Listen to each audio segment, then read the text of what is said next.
Good evening, everybody. Welcome to the Zoning Board of Appeals meeting for the Village of Tuckahoe for June the 9th, 2021.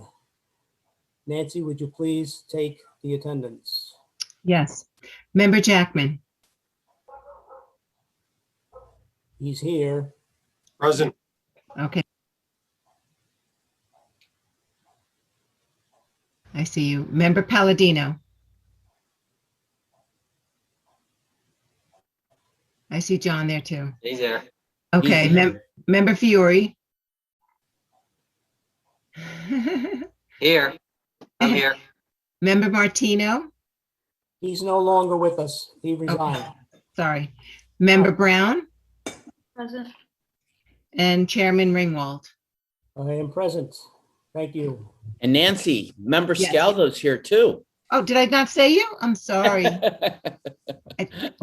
Member Scalzo, so, okay. I thought you did. Sorry about that, David. Hey, just for the public's information, we're going to go in a little slightly different order. We're going to cover 86 Main Street first, then 11 Henry Street, then 65 Main Street, then 15 Hollywood Avenue East, then 109 Wallace Street, then 145 Main Street, and then 377 Marbledale Road. So without further ado, the first order of business will be the approval of the minutes of the May 12th, 2021 meeting. Has everybody had a chance to take a look at them, I assume? Does anyone have any comments, additions, or subtractions? If not, can a member make a motion to approve the minutes for the last meeting? Motion to approve the minutes for the last meeting. Thank you. Do I have a second? Second. Nancy, poll the board, please. Member Jackman. Approved. Member Palladino.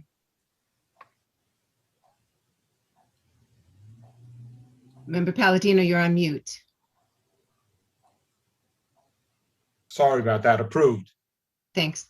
Member Fiore. Approved. Member Brown. Approved. Member Chairman Ringwald. Approved. And Member Scalzo, I know you were out, so I have you as absent. Okay. Right. Thank you. So as stated, the first item we will cover this evening will be 86 Main Street, new business for a Pilates studio. Is the applicant present? And if so, please state your name for the records. Mr. Chair, if I can interrupt for 1 second. I just got a text that the audio is not being broadcast over the cable. I don't know if there's something Carolina needs to do with that. All right. So we have to Sorry start about that. all over? Okay. Gary, let me confirm and I'll get back to you. So I guess we should wait. Yeah, let's give it a minute because we don't know if it's being recorded, so we want to make sure we have a clean record. Well, it's being recorded on Zoom, so I think we're pretty good there. That is correct, David.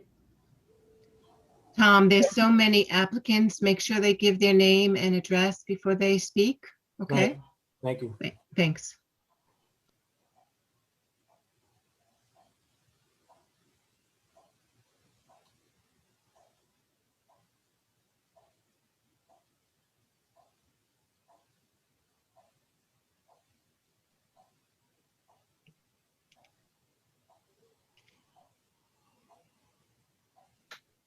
Yeah, I'm getting a bunch of emails, texts right now that it's not going, the audio's not on.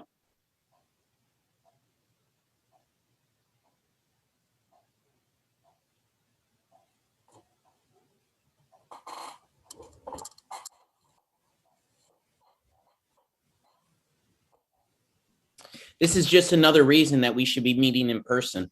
It's about time that this board gets back to operating normally. And I would suggest that in future meetings, we meet in person.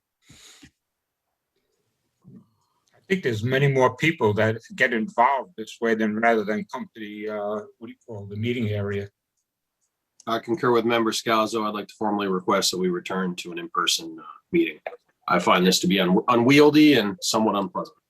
Yes, me too. I know we're scheduled to start after the break in August and September, but we can see if we can move it up one more month. Because remember, next month, July, and then we're off in August. And originally, we were asked and we were told, or all agreed to move it to September, sorry. The village board does it on a hybrid where the village board and whoever would like to come to the village hall goes there, but there's also the Zoom component too. In case somebody's not comfortable in coming in, they can participate through Zoom. So we can look into doing something like that. All right. So the people on Zoom, in that case, in the hybrid, are they able to speak, Gary? Yes, All right. That's a good option. Well, maybe it's not. Maybe it's more confusing. I don't know. but it gives That- everyone, even the does people that that hybrid- are uncomfortable, to come in, an opportunity Yeah. to participate. Does that hybrid apply to both members and the public? I think if a member's uncomfortable in coming in, I'm sure we can do that. We can work that out. But the village board there, they all appear. They're all there in the village hall. John, we'd put up a screen in the place of where your chair is, just like they do on TV. Something to think about. Yeah, John, if you're uncomfortable, I'm sure we can work out a way that you participate by Zoom. Thank you. All right, so far I couldn't get a hold on anyone that could assist us with that about the audio.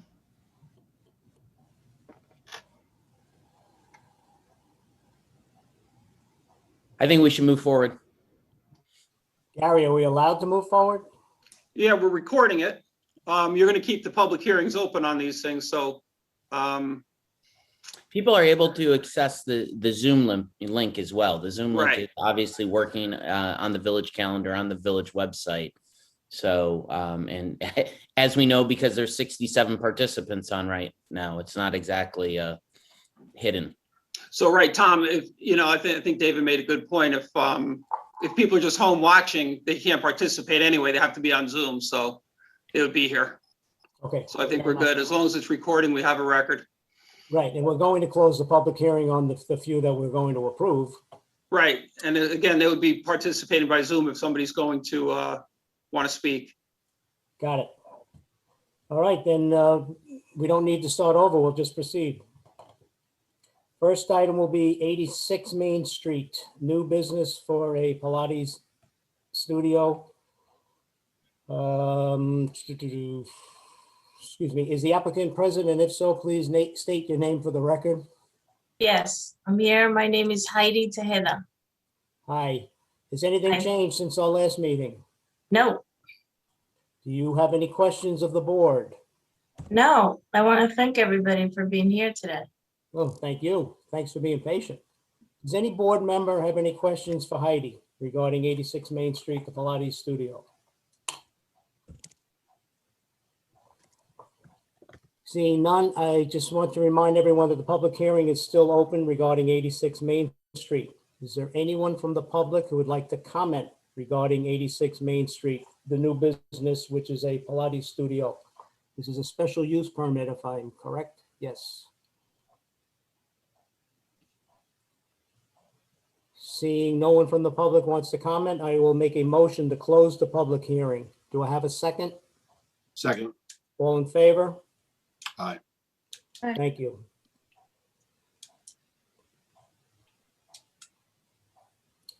Does anyone have a resolution in the form of a motion they'd like to present regarding 86 Main Street?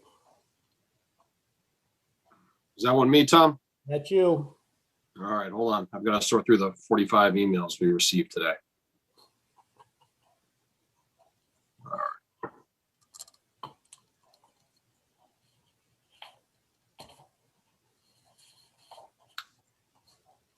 Yeah, excuse me as I read this off a rather small screen. I have a motion in the form of a resolution for a special permit resolution. The application for a special permit requested by Pilates Unleashed Corp., whose address is 86 Main Street, Tuckahoe, New York, Section 28, Block 5, Lot 1, for relief from the following section of the zoning code, 6-1 special permit. Applicant Pilates Unleashed Corp. Seeks a special permit from this board to open a Pilates studio at 86 Main Street, Tuckahoe. The applicant will run the studio on a mostly one-on-one basis and have several classes during the week. It is determined by this board that the usage of the space will be minimal and have little to no impact on the surrounding areas. In applying section 6.1 of the zoning code to this application, this board finds that the applicant has met the standards for a special permit and thus this application is approved.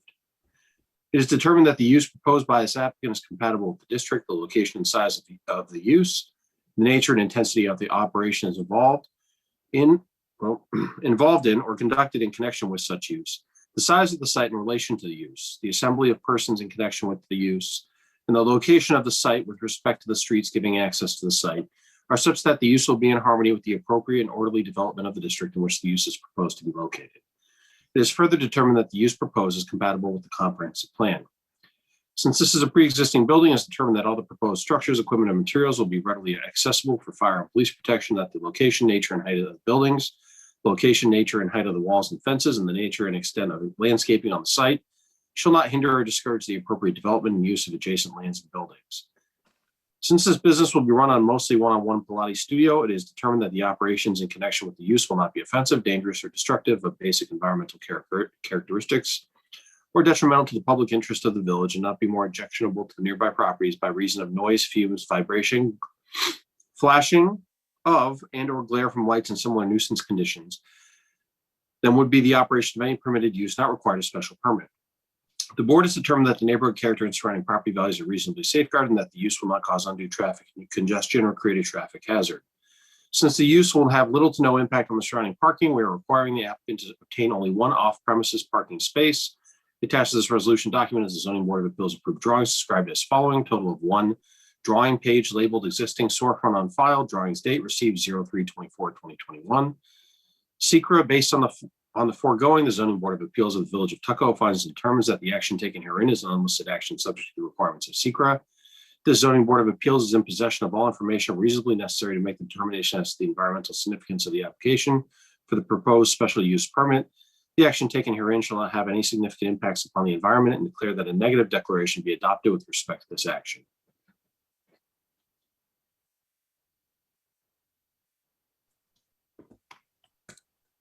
I second. Tom, you're on mute.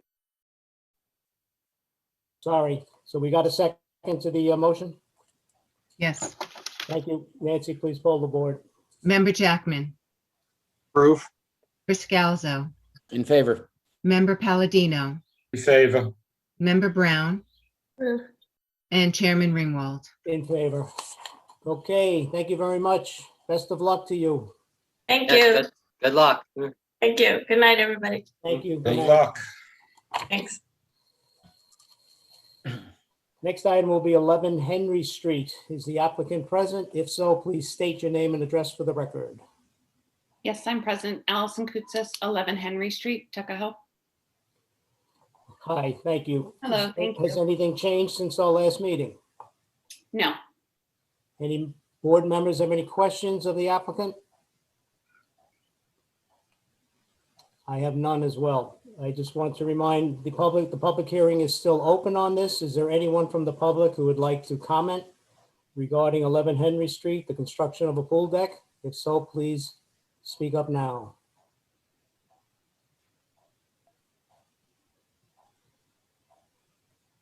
Seeing none, I will make a motion to close the public hearing. Do I have a second? Second. All in favor? Aye. Aye. Okay, thank you. Does any member have a motion Chair. for a resolution they would like to present? Chairman, Hello? I Hello, I was trying to unmute myself. Fair enough. Okay, Didn't have a chance to comment. go ahead. Yeah, regarding the pool deck next door. State your name and address for the record. Okay, please. yes. Margaret Eller, 9 Henry Street. And we were at the meeting last month and voiced some concerns about the size of it and some of the noise that might occur. Okay, So I just wondered if any of this was taken into consideration by anyone. absolutely. Okay. my husband said he also sent the board a letter with Yes, some comments. yes. Okay, and you received that? Yes, we received your letter of disapproval, and we received over a half dozen letters of support for this project. What this board Okay. does with customer input is we take it into consideration. What we do not do is base our decision based on what the neighbors will, input. So what we base our decision on is the 5-prong test that we apply to each and every application. So yes, we received it. We took it into consideration as we did Mhm. everything else that we received. Is that it? Okay. And so what does that mean? That you're going to approve this? You will find out as we proceed. Okay, Peter, do you have anything to say? Yes. So you read my letter. The only people who have any input in this is myself and the people at 11 Henry.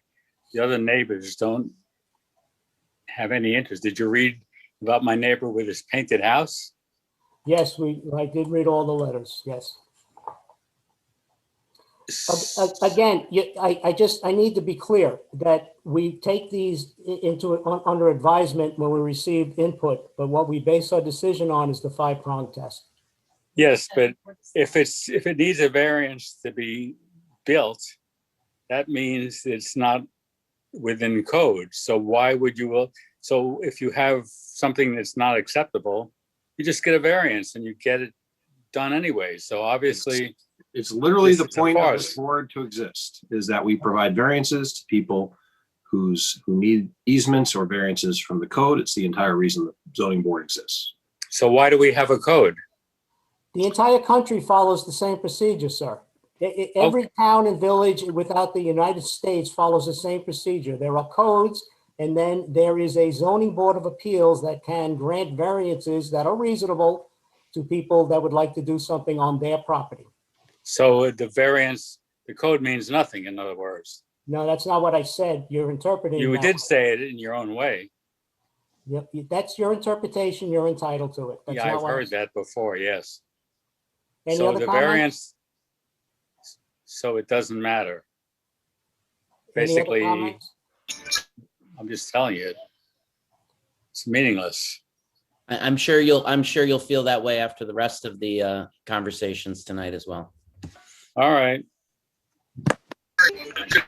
Okay, so since that person did not hear us, is there anyone else from the public who wanted to comment on 11 Henry?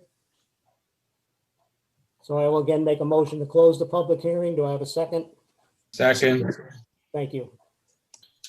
And not to echo the exact same comment, Tom, but I do want to say again, we do find your input useful as members of the community.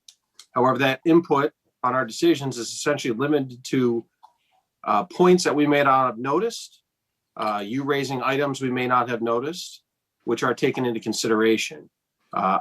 Opposing or supporting any project that we have in front of us does not directly affect our decision. It's the points you raise and if they have standing within the zoning board's decision. What can I say? Does any member have a motion in the form of a resolution they want to present on 11 Henry Street? Did we vote? Do we need to vote to close the public hearing again? We did. And then we had do it someone again. talk after that was closed, right? Yeah. Is there anyone else? I think we should ask, is there anyone else that would like to talk? I did. Okay. And we move to close the hearing again, Tom? I did, but we'll do it a third time. I make a motion to close the public hearing on 11 Henry Street. Second. Member Scalzo, do you have a motion in the form of a resolution? I do. I have a motion in the form of a resolution for an area variance resolution. The application for an area variance requested by Allison Kustis, whose address is 11 Henry Street, Tuckahoe, New York, Section 30, Block 1, Lot 23, for relief from the following sections of the zoning code, 1-1.1. Secret resolution. Based on this application as submitted, this zoning board of appeals finds and determines that 1, the action taken herein is an unlisted action subject to the requirements of SECRA and its implementing regulations. 2, the zoning board of appeals is in possession of all information reasonably necessary to make the determination as to the environmental significance of the proposed area variance application. 3, that the action taken herein shall not have a significant adverse impact on the environment, and it is declared that a negative declaration is hereby adopted with regard to this action. Thank you. Do I have a second to the secret resolution proposal? Second. Nancy, please poll the board. Member Jackman, In favor? Member Scalzo, In favor? Member Palladino, In favor. Member Brown, In favor? and Chairman Ringwald. In favor. Big joke. What's the point?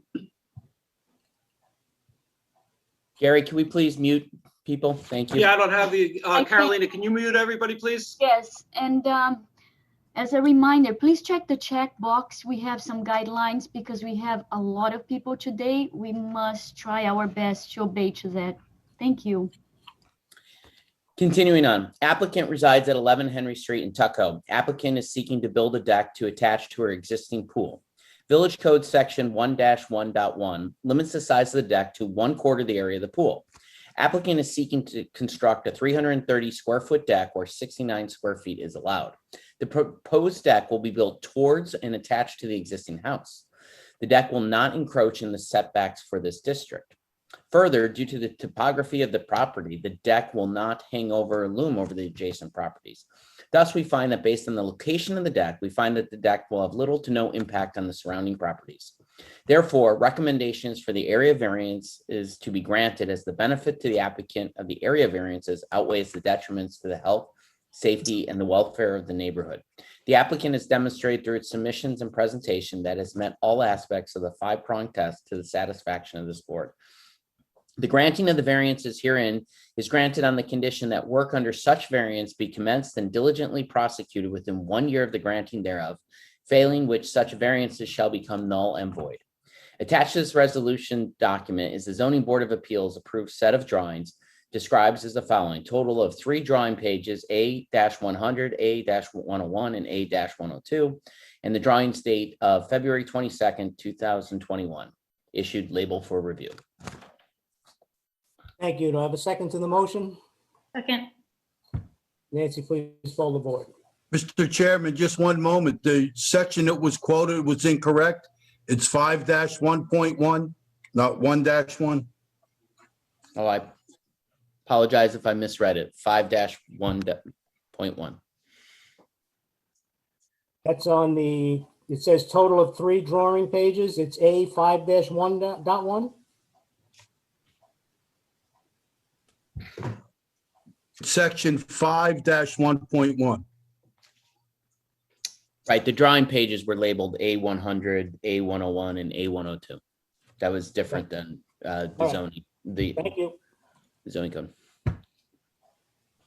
Nancy, Okay. please poll the board. Yes, Member Jackman, In favor? Member Scalzo, In favor? Member Palladino, In favor.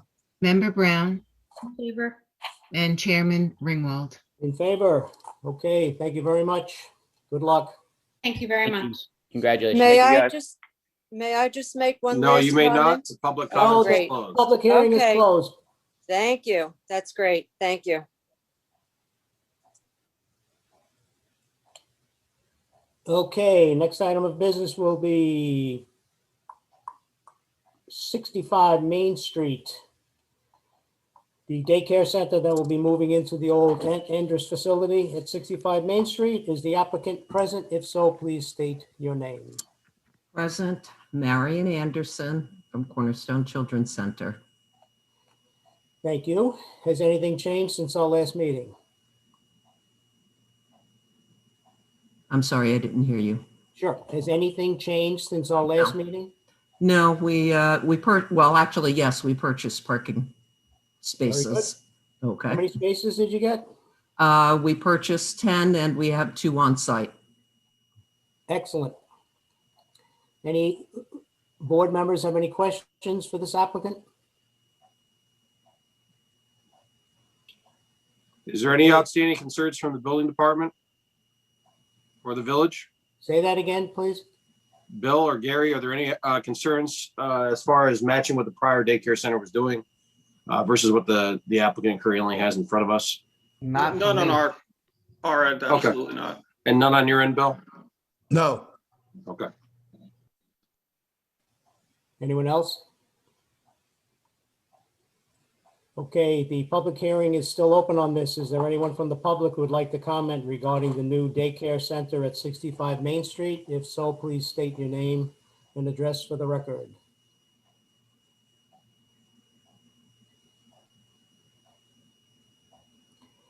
Seeing none, I'm going to make a motion to close the public hearing for 65 Main Street. Do I have a second? Second. All in favor? Aye. Hey, Thank you. Does any member have a, Well, one second, Tom, I just have one question. Did we, and I'm sorry, I'm a little out of sorts this evening.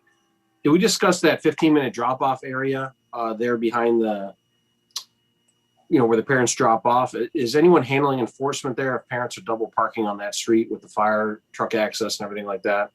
Do we know who handles that?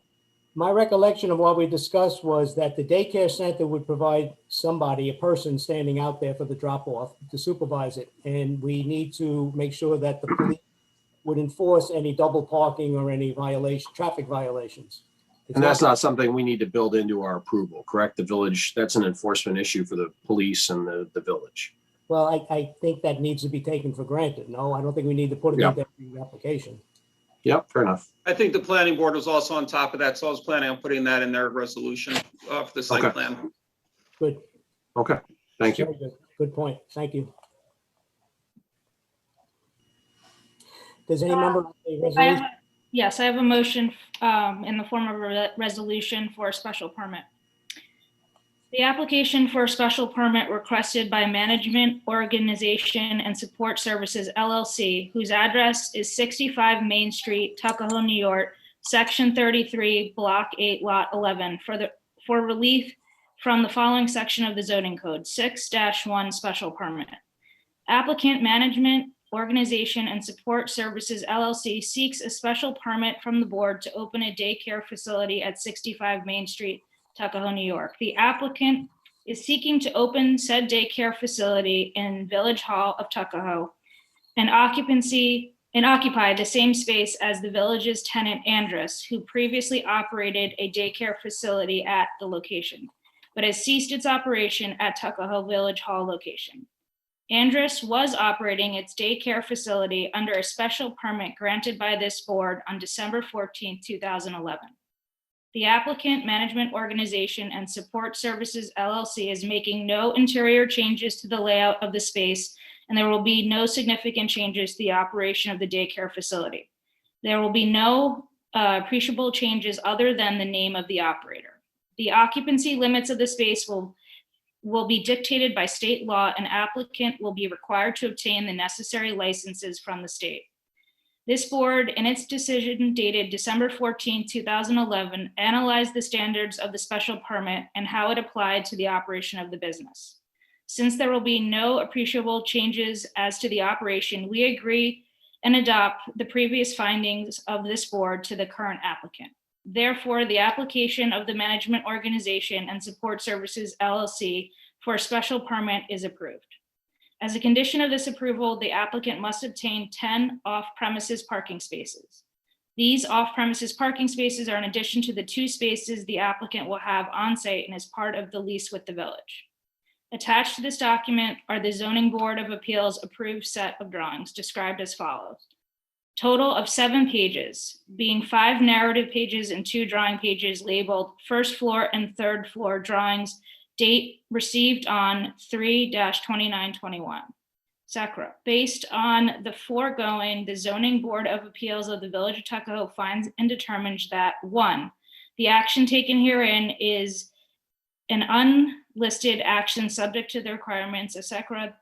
2, the Zoning Board of Appeals is in possession of all information reasonably necessary to make the determination as to the environmental significance of the application for the proposed special use permit.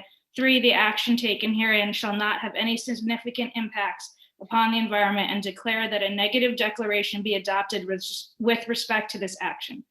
Based on the foregoing, it is resolved that the special use permit referenced herein be and is hereby granted to the applicant in accordance with this decision. The applicant and/or interested third parties are notified of their respective rights to appeal this decision or any part thereof in accordance with New York civil practice laws and rules. Thank you. Do I have a second to the motion? Second, Nancy, please poll the board. Member Jackman, In favor. Briscalzo, In favor. Member Palladino, favor. Member Brown, Favor. and Chairman Ringwald. In favor? Well, congratulations and good luck. Thank you to all the members of the board. Yeah, good luck. All right. Good luck. Have a great night. We'll see you. All Good right. luck. All right. Thank you. Next order of business is a return 15 Hollywood Avenue East, seeking an area variance for a pool deck and a couple of other odds and ends here. So is the applicant ready? Present, and if so, please state your name for the record. Yes, hi. Good evening, members of the board. This is Jorge and Lorian Paiva from 15 Hollywood Avenue East, Tuckahoe. All right, Jorge, thank you. So tell us what has changed since the last time we met, please. Yes, so since the last time we met, I received a follow-up letter from the building department in regards to a patio that was within the proximity allowed by the town for the property adjacent. That and also open items from the previous board hearing that we have. So if I may, I would like to go through all the 4 variances that we have, and I would like to offer an explanation and propose resolutions for it. I think that's a great idea. Carolina, can you put up the drawings first? I think that would help. Absolutely. One moment, please.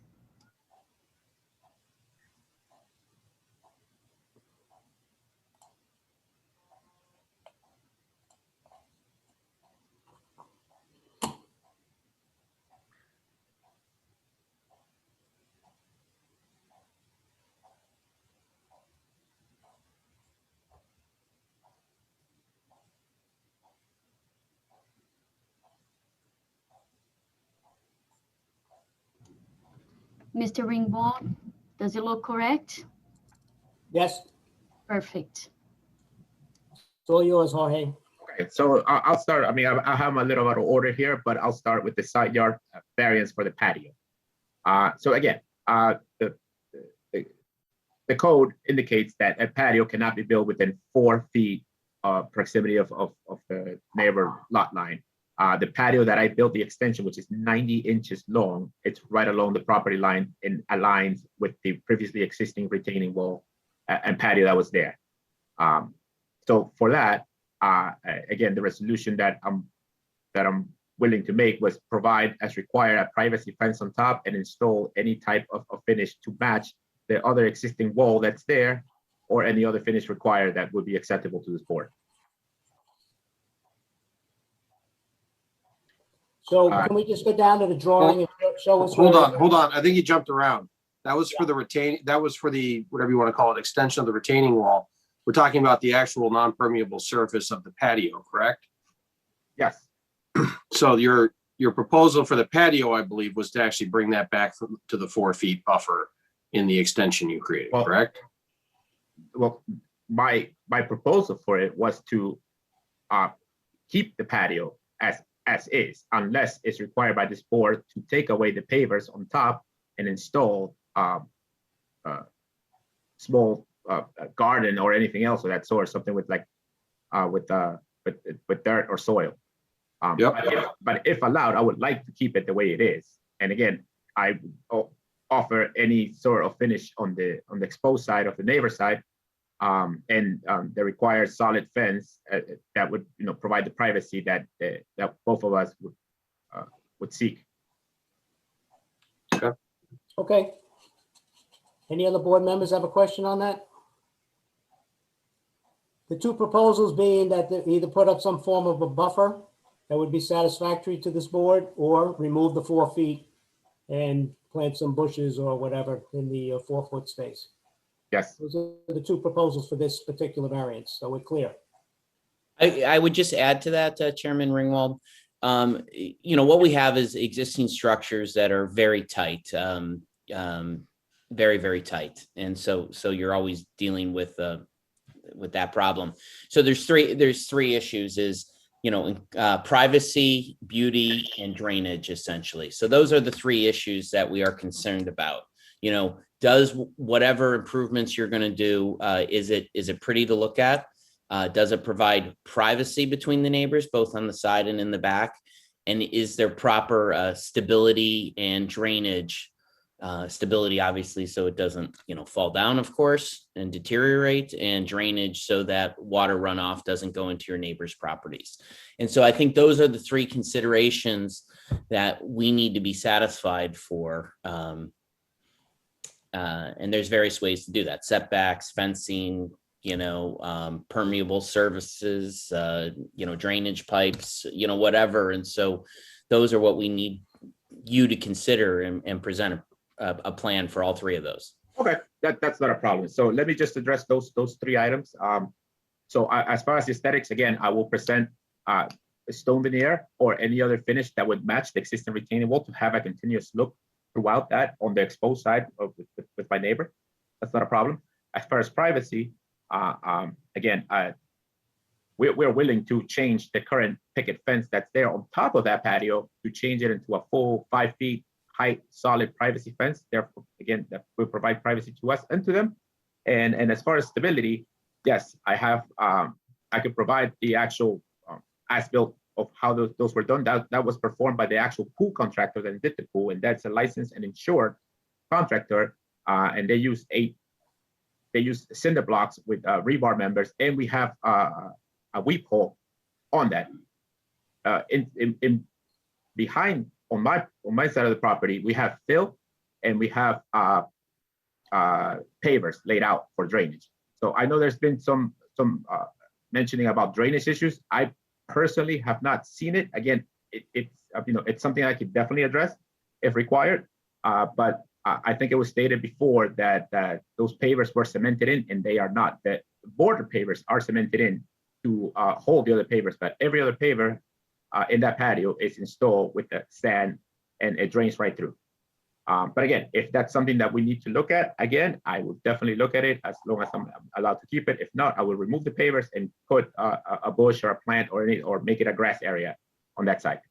My comment to member, not to member Scalzo, but in regards to member Scalzo's comments would be that I slightly disagree with the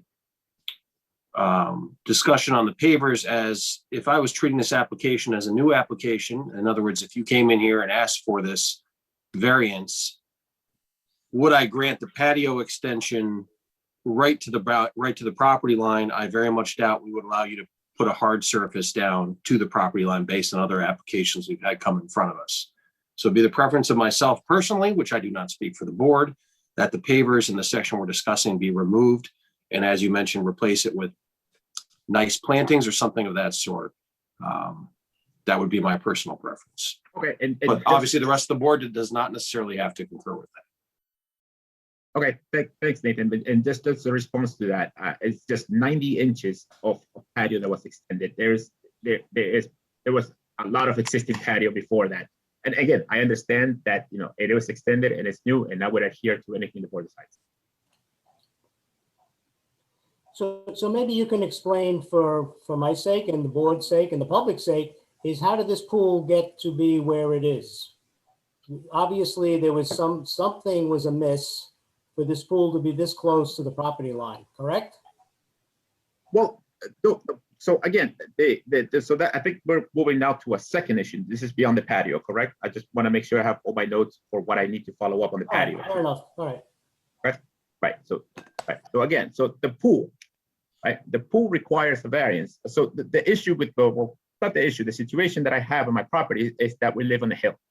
I guess back in the 80s, when the addition was done to the main house, the section in the corner where the pool is installed got dug down about 4 feet.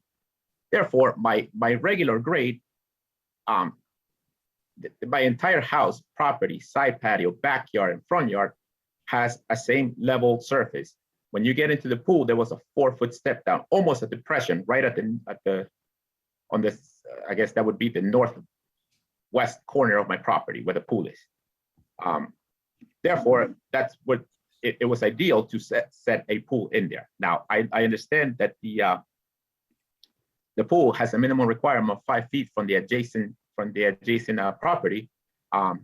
And again, I think what you're referring to is the fact that the pool is only 4.4 feet away from the property line. And so as I explained in the working session, the pool wall is actually 6 feet from the property line. It's just a trim cap that overhangs about 8 inches from the pool wall. And I sent pictures to the building department in regards to this. Again, I wanted a bigger pool, but I know that due to the constraints here, I couldn't get it. So that's why we ended up getting the pool that we have now. Okay, thank you. So if you were to take the lip off the pool on the right side as you face it, then you would be compliant? Yes. Okay. I would remove it and put what it's called a trim cap that is installed typically on deck over pools. Again, it would vary and look different from 3/4 of the other side of the pool, but it would make it compliant if required. I mean, I would say, despite my comments on your patio needing to be removed, that seems to serve no practical purpose from my perspective. Removing that doesn't change the look to your neighbor because nobody can see it. It doesn't change any sort of drainage or safety issue. In fact, it probably makes it less safe because now the side of the pool is narrower rather than wider. So I personally would feel like that change doesn't do much. I would So agree. I don't find it to be unreasonable. Not to speak for the board, but I don't find 5 inches, 6 inches into an area inaccessible and unviewable by anyone else to be egregious. I would agree. I mean, just on the drawing, it looks like it's more significant than that. But if it's only 5 or 6 inches, I would agree with you. It serves no purpose to really take it down. The bigger issue is back to the first point about the drainage and the fact that you have your patio running up to the borderline. And here's my question, and I don't know. If you were to take that patio back and make it compliant on the right side, the first issue we discussed, how would that help with the drainage problem? Look, if you remove the pavers and just made it dirt, it may worsen the drainage because it may weaken that retaining wall. So that's why I feel like Jorge needs to come back with a comprehensive solution for, drainage, stability, aesthetics, and privacy. Well, my concern, David, is come up with something, there. My concern, David, is are we going to allow people to start putting pavers up to their property line on a greater issue, right? Because it seems like that's pretty hardcore. We're just letting people pave right up to the property line. Well, I mean, we have an existing pool that's right on the property line. I mean, that's sort of the problem.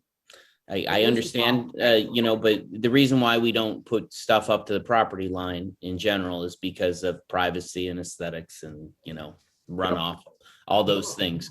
So, though, to me, those are the higher level issues that need to be solved. And I guess I'm just saying ways you can do it. So, I don't know that we're going to solve it at this meeting right now. But I think it's up to the applicant to come back with suggestions on all those issues for what they'd like to see. I don't disagree. I'm just hesitant to, essentially, it almost sounds like we're granting him leaving the patio to the property line simply because he's already done it. Well, I think in fairness, we have to look at what the proposed solution would be from the applicant. I don't disagree with either one of you, but yeah, I don't want to create a bigger problem, but I also, to your point, Member Jackman, I don't think it's right that you would run your patio to your property line and then we just say, well, all right, you already did it, so leave it. So I agree with Member Scalzo. We need some proposals on how this is going to be addressed to take care of mainly the drainage problem, in my opinion, and the aesthetics. Okay, we can address that as well, but I don't want to make this worse than it already is. That's what I don't want to do. And again, just for the record, and there was pavers up to the property line prior to me adding this 90-inch long patio extension. So the pavers were there. They were actually flat stone pavers, which I removed, and I put regular sand pavers. And again, and the pool is not on the property line. It's 5 feet from the pool wall. Is 5 feet from the property line, which is compliant with the code. It's just the cap that overhangs 8 inches from it. So, but again, I don't want to create any more trouble or arguments. I just want to resolve that, provide solutions that the board will accept so that we could all move on. Well, I don't think anybody's going to push back about the cap hanging over 5 inches. I think we can move on that particular one. Perfect. Thank you very much. Yeah. The patio pavers, we need to come up with some agreement or solution. And obviously the wall and the drainage, you need to make some proposals on what you're going to do. So that covers the side, right? Okay. The 2 issues on the side. And then we have one more issue in the back. Yes. So the third issue was the original issue for which we applied for a variance for, which is the size of the deck and the closeness to the proximity to the property behind us. After the survey from Spinelli that we would receive, it shows that the distance from the deck to the property line is actually 5.1 feet, technically making it compliant as far as the setback. And so that should be okay, and that should be dismissed and noted.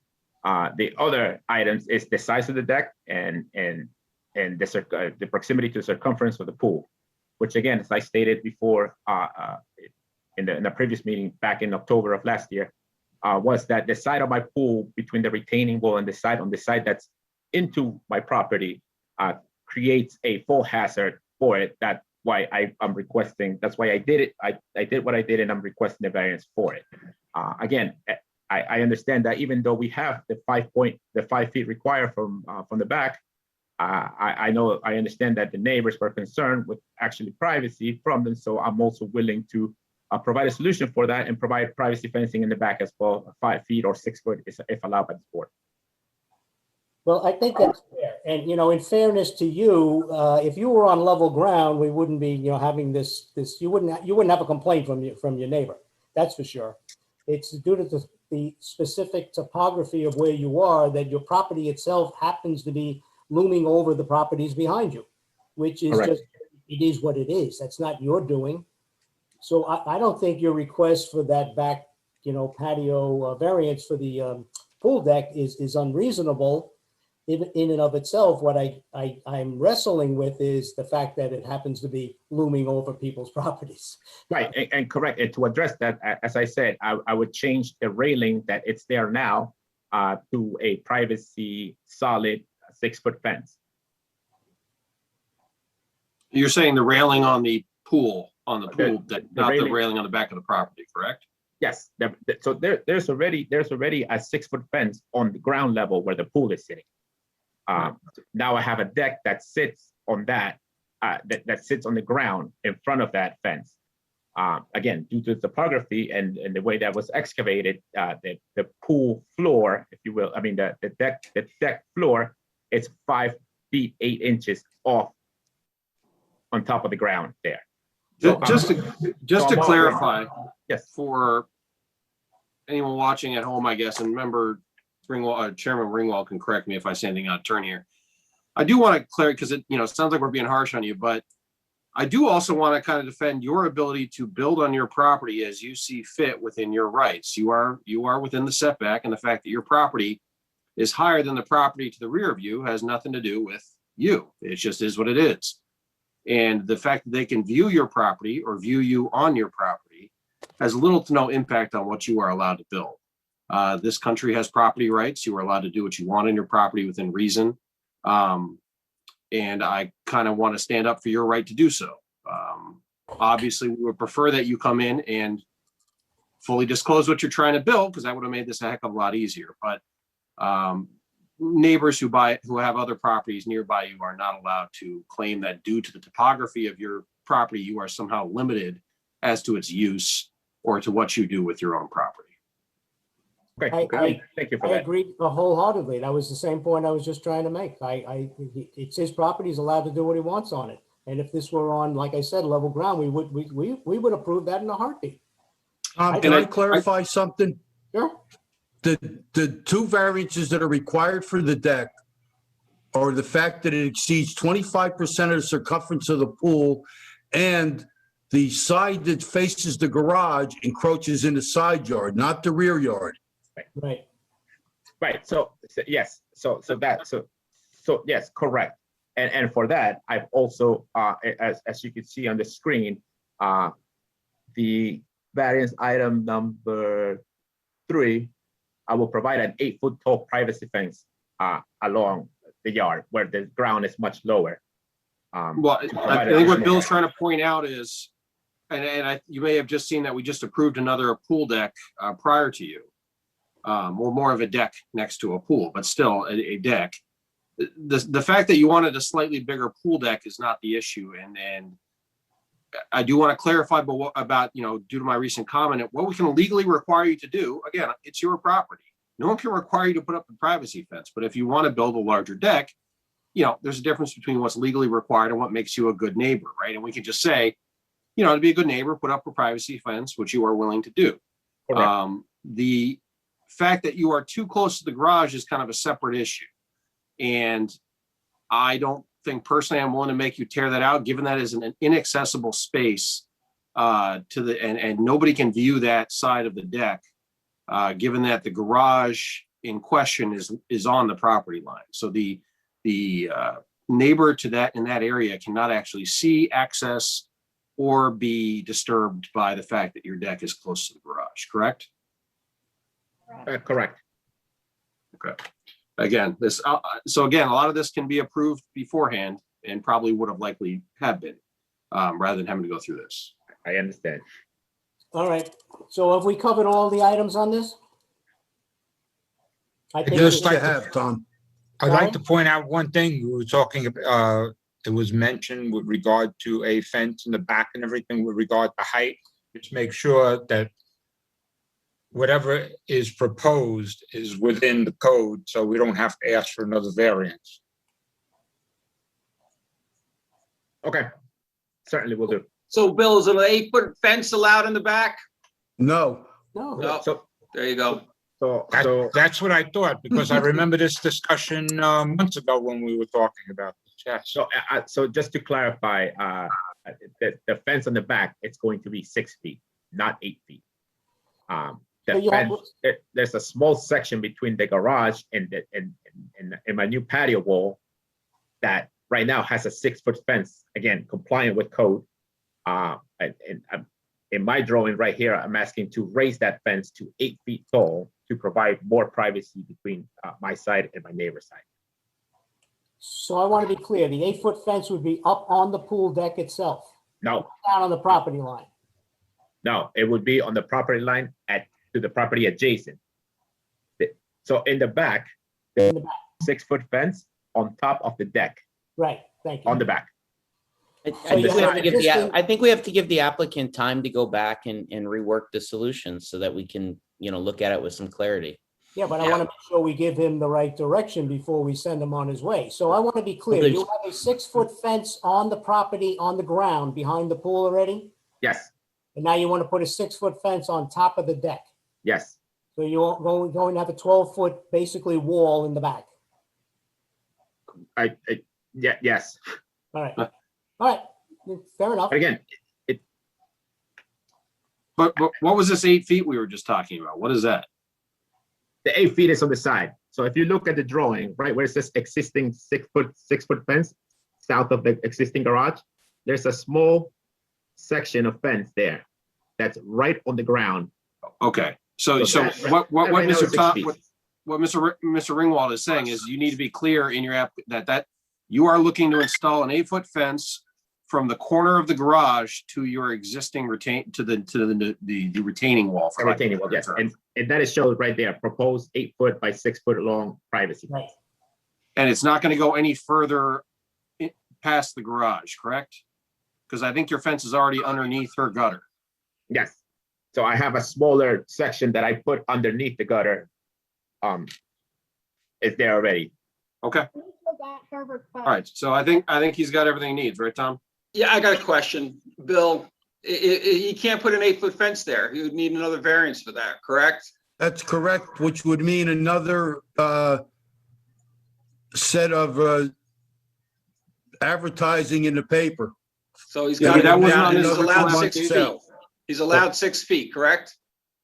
Yes, Okay, so I would leave the 6 feet then, and I would revise my drawing to not show 8 foot there, to just leave it, and we'll. Probably a good idea. Okay. All right. I'm glad we clarified that, because that would have been fun. So Jorge, you understand what we're requesting of you for the next meeting? Yes, sir. Maybe you should just repeat it so we're all on the same Yes, page. so please. that was what my request to the board, just to recap everything, so I have the right understanding and I have the proper documentation for next time. Good. So as far as the patio, as member Scalzo meant, there's 3 items that need to be presented to the board in the form of a solution. So for aesthetics, and again, I will provide the product data for the stone veneer to clearly match what's existing right now in the rest of the retaining wall. For the privacy, I already have a permit with the building department of Tuckahoe to provide a 5-foot fence, which is allowed by code, on top of that patio as well, and right along the property line to provide proper privacy for the entire length of the property, not just the patio.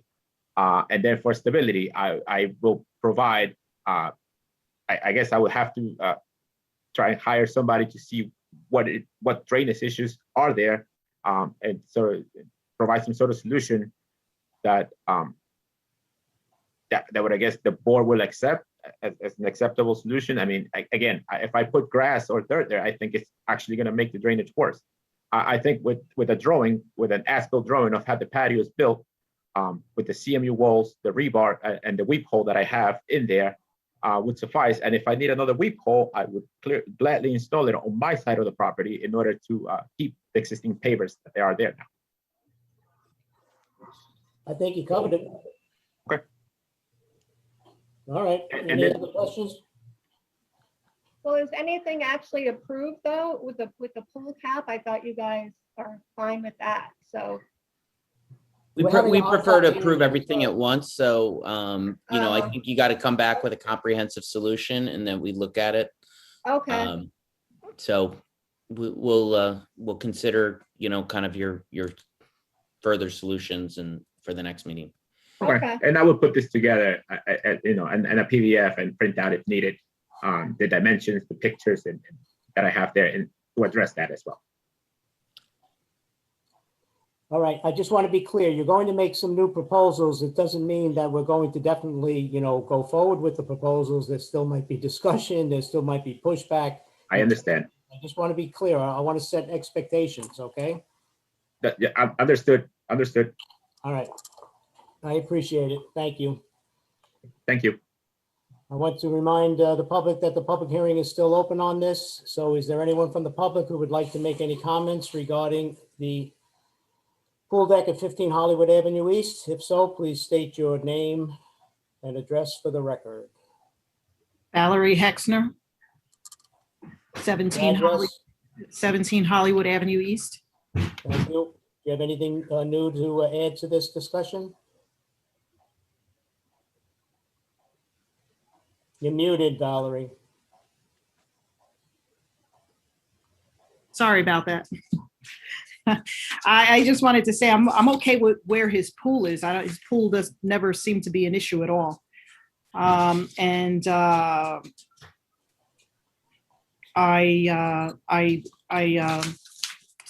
I get nervous. I want to thank him for the pavers for saying that they're willing to put some kind of stone veneer on the cinder block wall and extend the height of the existing picket fence that's on top of that wall to a full privacy panel.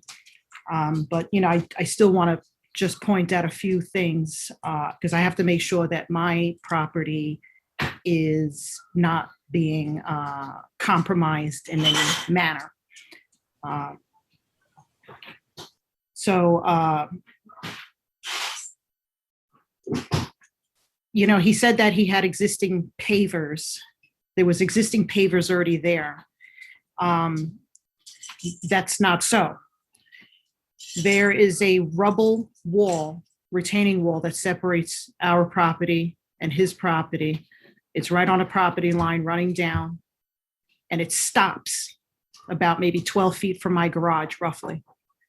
And then that rubble wall makes a left back onto his property, and there was a set of stairs.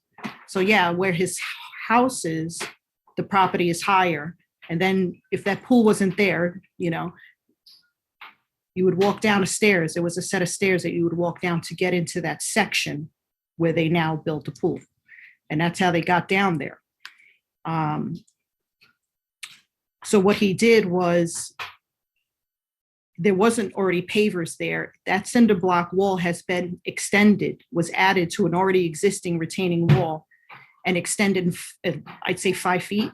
It's about 5 feet high and 5 feet wide. So he extended 5 feet out, closer to my garage. Then made a left again with his cinder block, and the rebar doesn't make a difference. The question is the drainage. And from what I'm seeing in all the pictures that I've submitted to the building department, is you can clearly see the water leaking. Now, just from our own experience, when we did our patio with permits and plans and such, we were on the right side of my patio. Well, before we built our patio, first of all, there was a fence in place. Okay, then we built our patio. We didn't build our patio right on the property line. Okay, there was a fence in place, then we built our patio. But not only that, we were told by the building department that we needed to have an impervious barrier. Again, so running on the right side of my patio, we have a 3-foot bed. I have plants and flowers in there and such. And then the patio extends out, you know, bluestone with the proper drainage in place. I get what Jorge Paver is saying, that, and some of you folks, that if they was to remove some of those new pavers that he put down and put in, let's say, a flower bed, 3-foot flower bed from the property line, I'm not sure, you know, if that would solve the issue because of the way that wall was built. So I know how, you know, Valerie, let me interrupt you. So what is it you're asking? Jorge's already promised to get someone to check on how to resolve the drainage issue. So Okay. the question about drainage. Yeah, I just want to make sure that that will be addressed, because Right. I'm concerned about the structure of my garage, it being that close. So are we, and that's why we asked him to, you know, come up with a solution for drainage. Right. Does that satisfy your request? Yeah, the drainage, decorating the wall, the privacy fence, I truly appreciate. That would work out great for us. Right. And then next to it, what, you know, Jorge was talking about there, they put in a 6-foot Who's fence. pitching, Vic? Well, Who's gonna pitch? Huh? Yeah. Rick's phone, please. Thank you. He, next to the cinder block wall, then there is a 6-foot fence panel that ends at my garage. Right.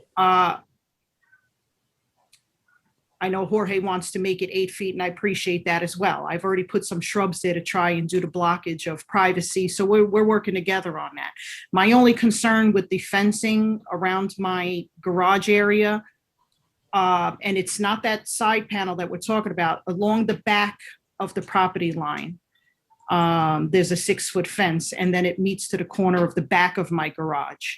The problem I have with that is that it's wedged under my garage gutter. So that's a problem with the way the water is draining. And you know, with everything that's been built, I don't understand how I'm supposed to get access to my garage gutters. The only way that I would be able to access that is I would have to go onto their property, onto that pool deck that's still in question. I don't know what's happening. But I would have to go on that pool deck and then jump down 5 feet to get to the side of my garage gutters. So I just like, okay, how are we supposed to do that? I just, I mean, I know it's their property and I don't want to, but I just want to be able to, unless someone's going to give me, leaf filters for free or something here. I'm just saying, how am I supposed to get to my gutters? I'm 52. My husband's 57. We're going to jump off a 5-foot wall to get to our gutters. I haven't cleaned them since. If I could just say for a second, I hear you. And, I think we chatted the other day when I came by to do a site visit. One of the complexities here, and I actually talked to Gary about it specifically, this exact thing you're discussing, because I didn't kind of understand how this would work. Because when you purchase the house, I think as we discussed, your site plan shows a pre-existing encroachment by the garage, which had nothing to do with you, right? It was built that way, God knows why, in the 1920s. 1923 to be exact. Right. And the problem, and if Gary wants to, he can outline this, but the problem is essentially this happens quite a bit, and there's really nothing. It requires some kind of good relationship with your neighbor. And I hope maybe you guys can repair things going forward, because he has full rights to actually put his fence under your gutter, because technically under your gutter is still his property. And Gary can correct me if I'm wrong there. And he doesn't actually have to give you access to access that side of your garage, because technically it's on his property. So it's one of these super fun complexities of property rights, right? That your garage can exist where it is, but it's actually on his property. You can't access it through his property unless he allows you. Right. So I'm afraid there's no easy answer on that. And Gary made it sound like this occurs quite often. Right. So, but let me just ask, with the 6-foot fence panel that's along the back side that meets up with the garage. Right. Again, it's just, I mean, it's probably just be hammered down a little bit so it's not wedged under the gutter. Right. It's only going to cause leakage and water issues for both of us. That's how I look at it. I hear you, and I hope you guys can work that out as a neighborly basis. But as far as the zoning board goes, he is within his rights to have his gutter right there touching your, have his fence right there under the gutter, even touching the gutter. And I know it's a terrible answer for you. Right. No, but it's the reality of our system. Right. Right. So hopefully that's something you guys can work out together after we're done with all this rigmarole. Okay. But we heard you on the rest of the stuff. I definitely, I hope you heard us making the points.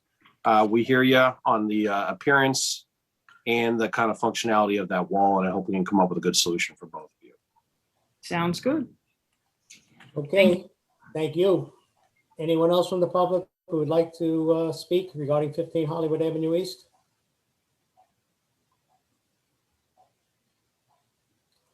Seeing none, I think we do need to leave the public hearing open, because we're going to get some new information from the applicant. So I will make a motion to leave the public hearing open for 15 Hollywood Avenue East. Do I have a second? Second. All in favor? Aye. Okay, guys, thank you very much. Good luck, and looking forward to your proposals. We were muted. Hello, We're here. we were muted. We're sorry. 116 Bella Vista Street. Marcia and Al via 4. All right, so fair enough. Do you have any comments regarding 15 Hollywood Avenue East that were not already covered by somebody else? We're in the rear property. I guess I'd like to first confirm, did you receive our letter of June 3rd? Yes. Okay. And you saw from the attached pictures that we have had privacy since 1984, prior to all of this. I understand. Have you been on this meeting up to this point, or are you just stepping in? No, we've heard everything.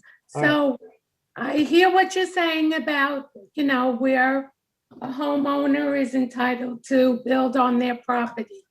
Okay. One thing I would like to question, though, is the area of the pool deck, the second pool deck, to our property line.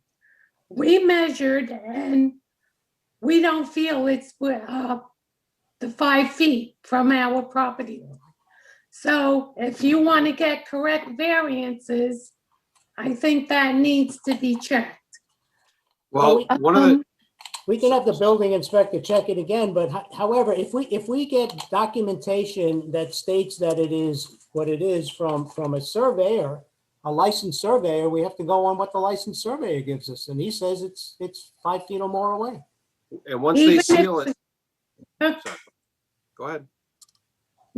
I mean, we stood with a tape measure to the end of the pool deck, not the pool, the deck, to the end of the cinder block wall, and it was not 5 feet. It was less than 5 feet. Closer to 4 feet. Tom, we checked the current survey, which is very accurate, and it's more than 5 feet. I'm sorry. Okay, okay, so the simple answer is somebody come out with a tape measure in my backyard and measure. And then we can solve that question. So it's I'm possibly questioning whatever information you have, because I measured myself, okay, and I can equivocally state that it's 4 feet, maybe 2 inches, if you want to get technical. So I have Now, to, if you're I telling have me to refer to our attorney on this. If the survey is signed and sealed, document says it's the right distance and differs from yours, I don't think there's anything we can do as a zoning board, but our attorney can Yeah, correct. there's, you have a surveyor, that's pretty much the best evidence to you guys, instead of Right. somebody standing out there with a tape measure. But, if they have another surveyor to verify their claims, then you'd have a disagreement between surveyors and you make a determination on that, but we don't have that. We're not gonna. And you might want to be don't think we're gonna cautious get that. because that might mean another foot of your yard is actually theirs. Very possible. Got it. Yep. I would just like to be clear as to the fence that he's going to be replacing in the back.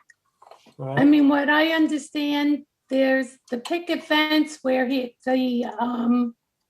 fake grass is over it. And they are proposing to put a 6-foot solid fence where that fence is. Is that correct? I think that was his attempt to appease you guys, if there's something else you prefer. Okay, I don't prefer, I understand that's a simple way of solving a problem, which I understand. But from my perspective, and from my vantage point in my backyard, to the right of that 6-foot fence that's there now at the lower level, to the right of it is a wall that goes up about 4 feet, and on top of that is another white 6-foot fence. So if you took a visual, try to understand what I'm looking at in the backyard. I'm looking at a 6-foot fence, which is around 12 feet high off the ground, and then come down to the lower topography. There's another 6-foot fence there, and then behind that is the pool, and above that is the pool railing, which he's now installed green felt over it to give it some privacy.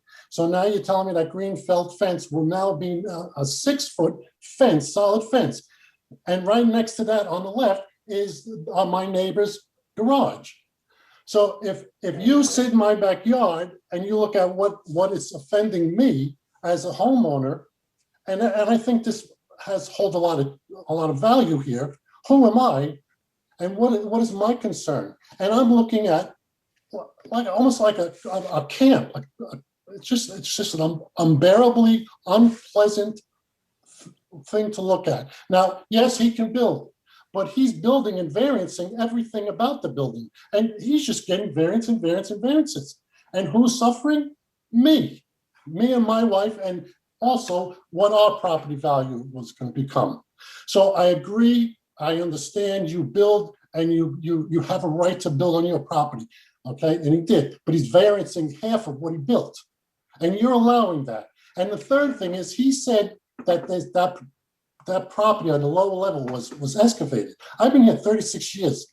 There's nothing excavating there, unless the only thing that's excavating is he cleared out the dirt and the trees and everything in there. That land and topography is exactly how it was for 36 years. He built the deck right on top of that.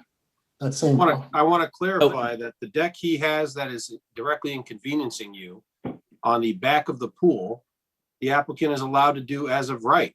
If he had just built that, he actually would not even be in front of us for his deck. He is allowed to He build did that just deck. build that last year without I'm a sorry? permit. It is the side of the deck that created the permitting issues, not the rear deck that you are being inconvenienced by. Now, can I But ask that what rear is? deck No. was not approved. That's right. No, that's not. With that rear deck, he is now has a deck around the entire pool. The rear deck was approved because he can build it as of right. The side deck, if Bill can correct me Nathan. here if I'm wrong. No, you're wrong. You're wrong. The rear piece that he put in is what the original variance was for. He put it in and then he asked for the variance. The rear piece where he has the pool cover machine or whatever that piece, no, he needs a variance for that. No, That's not as. remember he left that gap on the side. That was the part that he had filled in without permit. It's the Nate, side and the back. I think it's too big is the problem. Right. It's too No, many hold pieces. on a second. Hold on a second. The rear deck is not too big and was compliant. It was the strip he put down the side to walk to that took it past the requirement of 25% of the circumference. So he could have built the rear deck as of right. I'm just trying to clarify that before we move forward into solutions. That But I he's would allowed just to build say, that as of right. and I would just say, Mr. Viafori, first of all, we have not approved anything, of course. That's not what we're doing tonight.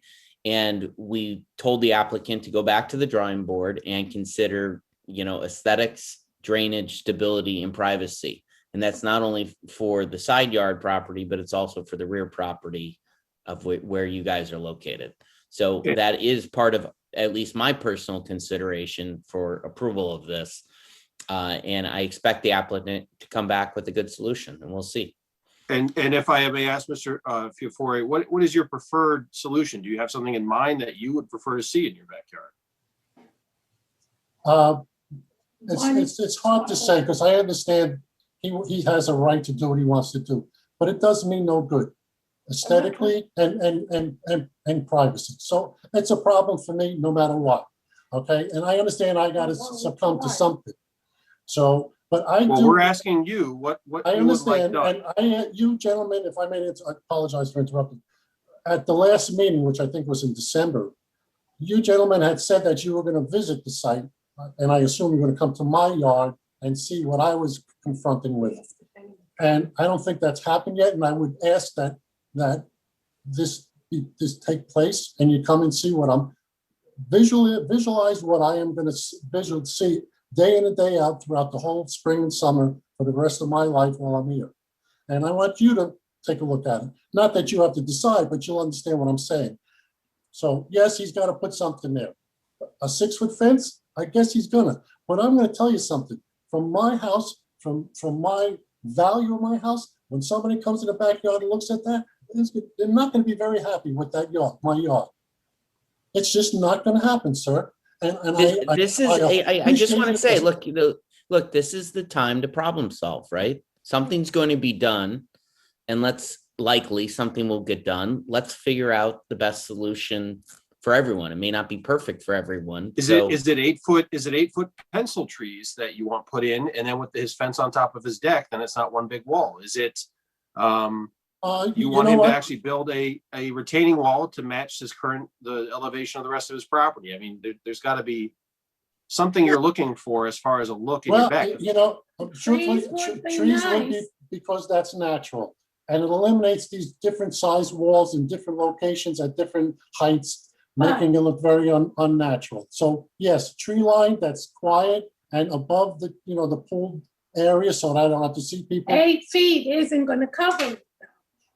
Unfortunately. Look, the reality is, as we discussed earlier, you purchased a property 12 feet below another property. And again, as you already noticed, he's allowed to do a lot of this as of right. So the solution isn't going to be that it goes back to what it was. The solution is finding something that is maybe making you a little unhappy, maybe making him a little unhappy, and somewhere in the middle might help both of you, right? I guess so. is And- in the rear property line, where he put the 6-foot fence, which now goes under Valerie's gutter on the garage. I mean, if that was, I'm estimating 12 feet high, but he would have to leave a space from the garage, then maybe what we would just be looking at is one entire fence and not have all these different levels of fencing. Look, I think, ideally, look, I think there's three property owners with an interest in what happens here. Ideally, you guys, speak and coordinate, and come to a reasonable solution among yourselves, and, the applicant will present it, and then it makes our jobs easier. Obviously, when there's conflicting viewpoints, it makes our job a little more difficult. We're not going to solve it right now. The applicant's the ones that needs to present the solution. But I hope the applicant reaches out to you and asks for your opinion, and I hope you're very forthcoming and are reasonable with suggestions, and same with Valerie's property as well. Okay. That's fair. Can I just ask, does the board put a time frame on any of this? What do you mean? Well, it took 6 months since the last meeting to get to this point. Now we have to come back again, and we're in swimming season. I mean, we've already gone through one summer with this, so we know what it's like. So my question is there a time frame to come back with resolutions or proposals? Gary? My guess is the Well, the applicant wants to vote, get like, done. well, once he, we don't even have a submission yet of what he's going to propose. Once he does that, you guys will have the public hearing, then you'll close up the public hearing, and you have 62 days to vote, but. The reality is this won't be closed until September at the earliest, correct, Gary? We have a proposal in July. Well, if he asks for August is less, closed. if he asks for less, Nathan, I think you can close it up next month if that's, if everyone is fine and the public's had a chance to comment on it, and you can vote next month. If he's asking for less, if he's asking for more, if he's asking for an 8-foot fence, yeah, then he has a problem. Then you're talking September. But there's a chance we can get this wrapped up in next month's meeting. That's correct. Okay. I doubt it. It doesn't sound that way. I'll be honest, I doubt it. There's a lot But of there's going to moving come a parts here. point where, they're not going to disagree. They're going to disagree, and you guys will have to make a decision. You apply the 5-prong test, and you go from there, and it falls where it falls. So am I to understand nobody's gonna come by and take a look at my property? I already looked at your property, but if you want me to come by again, I will. Appreciate that. Yeah, so, okay, well, I'll come by again. So, Bill, I have a question for the building inspector. If Jorge were to take down the back section of his deck, the one that holds this pool cover, but leave the left side, would the deck be too large, or would he still need a variance for it? Because you had said Would once have you to put look- the left side in, Tom? you made it non-compliant. Tom, I would have to look at how much deck he's gonna leave, but I don't think that him taking down the back and leaving the side accomplishes what he wants to do as far as covering his pool. No, I appreciate that. I'm trying to make a point to the residents that live around him, that if he had not put the back section in, he wouldn't even have to come in front of us for a variance, is my point. If he hadn't put the side section in, again, we're mixing up the two. You put in the back first, then did unpermitted work on the side. Can I make a suggestion? Because some people are actually calling in. Can Carolina put up the survey so we can intelligently talk about this? The questioning is the side yard as well as the back on what he's actually requesting as a variance. How many inches is he requesting right now? Why? Look, I don't understand why this is continuing to go around in circles. I Yeah, think I we need to agree. move on. The applicants is what they're proposing is not, we're not in position to vote for. Yeah. They We know gotta the come back variances they're with something asking else. for. We've heard people what their some concerns. We closed the public hearing and this one particular customer was on mute and asked if they could comment. No, we've been through the drawings already. So I know, we're not going to go through them again. Any other questions from you regarding the points you just made? Have we answered your questions? All right, we look forward to seeing you come. I appreciate it. All right. I just have my, okay, it's Valerie. Valerie Hexner here. Okay, so let me take a crack at this. We're meeting again in September. Is that what's happening here? So No, we're meeting again next month. Oh, next month. Okay, I'm trying to make a decision whether I should return all the shrubs that I bought from Home Depot or not, because by the time we close this up, they'll be dead. You know, I'm just saying, I'm trying to decorate the cinder block hideous wall. When I got the notice in the mail, the legal notice, I thought we were going to be talking about, the building of the pool deck. And to my surprise, when I opened it up, it said patio pavers. I'm like, patio pavers? We went from the pool deck to patio pavers, or patio pavers to pool deck. I just, I guess I'll just return these shrubs because I just don't see this getting wrapped up. And yes, we will be going through another summer like this. That's the only frustration that I have to say. I agree with Marcia and Alex Viafori, is that this is just dragging out. And I understand he has a right to do this and that, but there really should be the village should really consider limitations on how much time one person has to submit plans and put a date on it. You got 30 days to submit a plan. It's either you have a plan or you don't. Crap or get off the pot. That's all I'm saying. That's all. I want to work with them and I will. But we'd like to move on with other things in our lives too, and I don't need to be living my life on a calendar waiting to see when the pavers are going to have plans and when the next meeting's going to be. I mean, this has been dragging out way too long. Sorry, so I got to put my plans on hold in my backyard until they get their stuff together. That's what it comes down to. So I'm going to have to return all of those shrubs to Home Depot. I'm already out. I'm already out about $600 in shrubs. Just so you know, it's not the applicant. The applicant supplied us the material. There's a pandemic was going on, and the building department had to review the plans and rewrite the denial letter. So don't blame it all on the applicant. Blame it on the pandemic. No, I know. And everything in February. Right. No, I know. And we also had a horrific winter with about 20 feet of snow out there. So I can imagine you weren't really able to move quickly on plans and get somebody in the backyard. I get all of that. We all agree that they're going to say.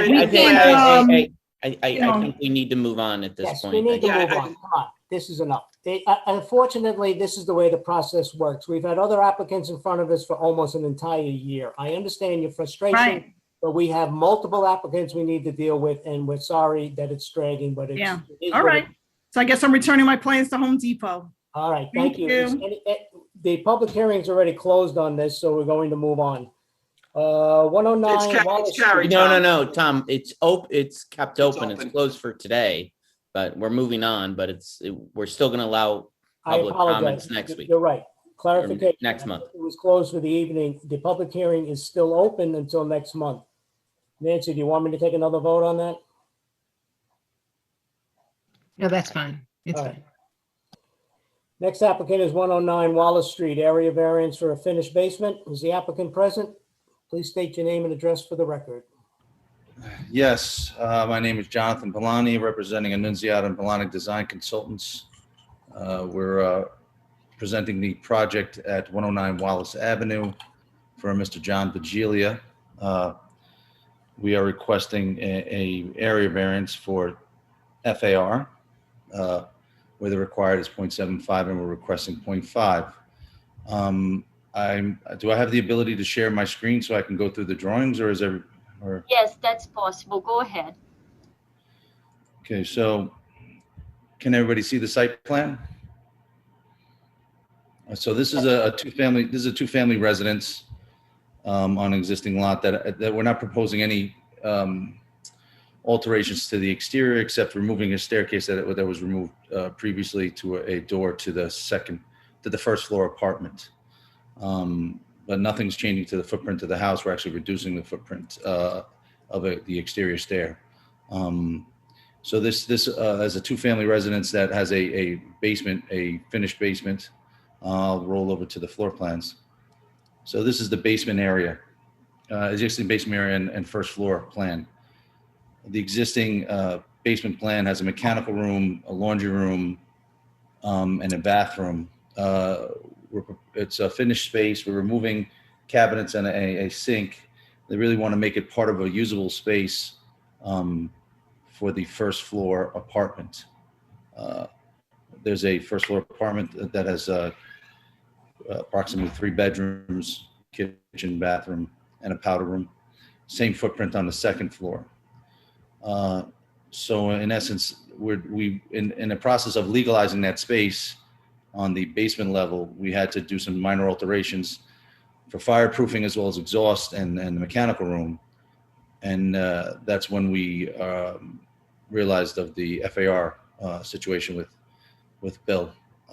Now, just in actuality, I don't know if you've been onto the site, the average grade calculation on 3 walls, the basement is relatively 4 feet below grade, or plus or minus 4 feet below grade. The only access they have is to the rear. So it's really just they have an access from the staircase, but also from the rear for the first floor apartment. The laundry room would be a communal access from the first and second floor apartment. And I'm not kind of understanding. What do you mean they have an exterior access from the first floor apartment? I'm not following. Yeah, if you come out the first floor, well, they have access interior and exterior. There's a door on the back end of the building. There's a Bilco door on the back end of the building that goes to this basement, as well as a stair, as well as access from the stairwell in the interior. So there is no direct shared access between the first floor and the basement, correct? Due to the laundry room, yes, correct. Okay. I mean, we could open up the doorway, but the stairwell and the interior has access from the second floor as well. So She doesn't use the bathroom that much walks. No, she doesn't. Hello. Okay.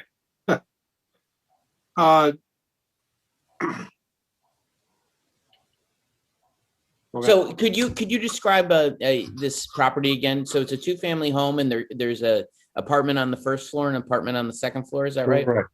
There's a 2-family residence, apartment on the first floor, apartment on the second floor. And the basement is communal? Communal, correct. Okay. There was a bathroom down there. Why? Well, that was previously permitted quite a while back. We're not removing it. We removed anything that resembled a kitchen down there because it's not any intent to have any residents down there. It's intent to use it as a communal space, storage, access to the mechanical room, access to the laundry room.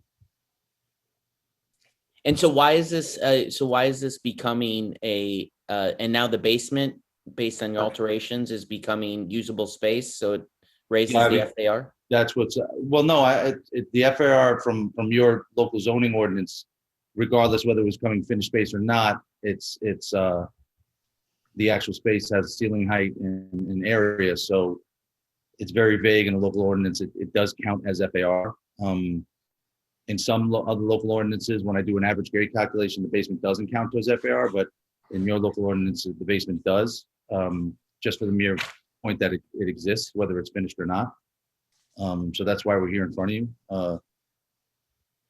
Bill, I thought at some point that got updated, so the FAR excluded finished basements. Am I making that up, or was that proposed and never voted on? No, you're making part of it up, Nathan. It is excluded in 1-family zones only.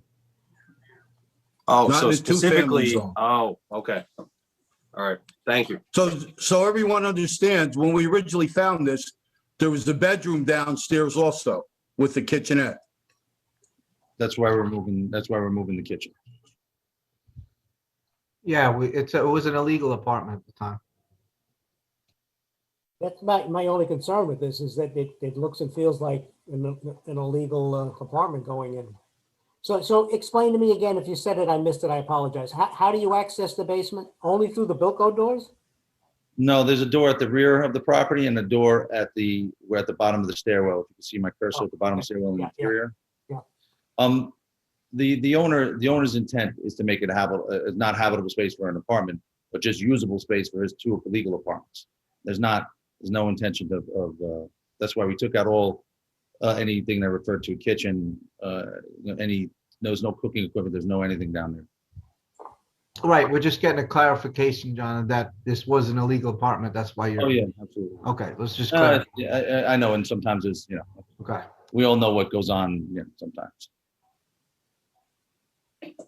So you're I'm kind of just, wondering why a storage space needs a bathroom, but that's my only concern. what? Well, yeah. Like I said, it's more of a, it was previously permitted, so we're leaving it. Right, no, I got you. So, Bill, why is it, so why is this in front of us? What are they doing? They're just cleaning it up, right? But it still exceeds the FAR. Does it exceed the FAR because of what they're doing, or was it always did? That's what I'm understanding. No, it used to be a basement and we found it as an illegal apartment. So they now want to keep the finished space in the basement, which exceeds the FAR. So the alternative would be that they would have to like unfinish the basement if we don't grant this, essentially? Would have to go to unfinished storage space. So, and to the applicant, your intent is to make this shared space or part of the first floor apartment? I mean, I Well, guess the laundry. Here's this was the intent in the beginning, was to legalize the space because it has a mechanical room and a bathroom that has already previously been permitted, as well as a laundry room that needs communal access from the first and second floor. So that was the intention, to legalize the basement. Now, in that process of legalizing the basement, it came to my attention that if I'm legalizing the basement because we need people to occupy it to access the mechanical room, the laundry room, and any storage that they might put down there, it exceeded my FAR because of the general statement that any basement space is considered FAR. So it exceeded the 0.5, the 0.75 to a 0.5 FAR. That's was brought up to me late in the game because we were legalizing this basement, and I because my inclination was that since it's below grade and the average grade equals, the exposed space of the basement is around 3 feet or less than 3 feet from grade, that is considered non-habitable and not considered as part of the FAR. But the general statement, it does include it in the FAR. So Bill, let me ask you, if you did not have a finished basement, what would the FAR for this building be? I would have to look, Tom. I don't have it in front of me. I don't know what the numbers Well, are. We don't have the file at home. Well, there's 3 stories and it's a square box, so each floor is the same. So it would be 0.5. It would be, no, it would be 0.25, 0.33, right? So the points, I think I have a zoning calculation. Hold on one second. All right. 0.5, right? Yeah. Take a third of it away, it should be 0.5. Yeah. Right? Yeah. So Yeah, Tom, the required is 0.5, so. the required is 0.5 at 0.75. So each floor is a third, right? No, I just wanted to make sure this wasn't a pre-existing condition and it already was 0.75 or. Well, Is this a larger demo? Is this a larger cleanup of this whole property? Is it people living there right now? Well, there are proposed changes to the improvements to the first floor, but it always with 2 3-bedroom apartments, one on the first, one on the second. That our only intention was, I don't know how we can make it unfinished if it's going to be a communal access to the laundry room as well as the mechanical room, right? Because they have all your mechanical equipment in there. So that's my impression of the local zoning ordinance, is that no matter what space it's called, it contributes to the FAR.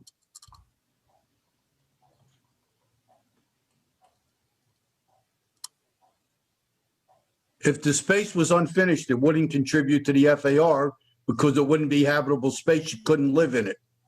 Yeah, I was just gonna say that before. Yep. There's no bath or shower in that basement. Is there? In that bathroom in the basement? There's a bathroom. Yeah, it's a bathroom. Yeah, there's a bathroom down there, Nick. No, I'm saying there is no shower or bathtub in there, correct? Yeah, there is. There is a shower. Doesn't show a shower, that's the problem. It's existing full bath. It does show a shower. The full bath. Okay.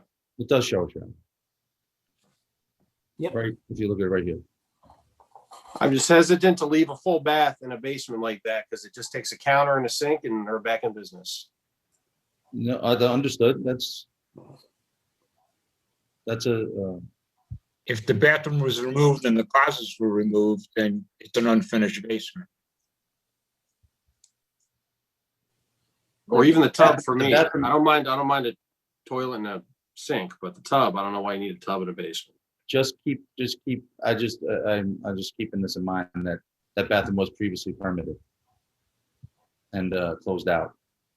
I have no idea why that would have been done, but no. I can tell you why, Nate, because it was originally tied into the first floor. Yeah, I mean, that's what, I mean, if it's tied into the first floor, then it's one apartment, then it's sort of easier. But, you know, now that's communal space, they're sort of separated. It's a little tougher. Anyways. If it wasn't for the laundry room, it could easily be tied into the first floor. But Hi, this is John Vigili. I'm the owner of the property.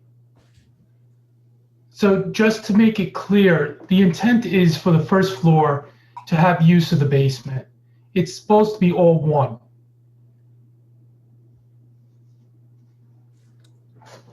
Can you put laundry up in the second floor? Yes. So they don't have to go down there? Yes. The second floor does not need to use the common area downstairs at all.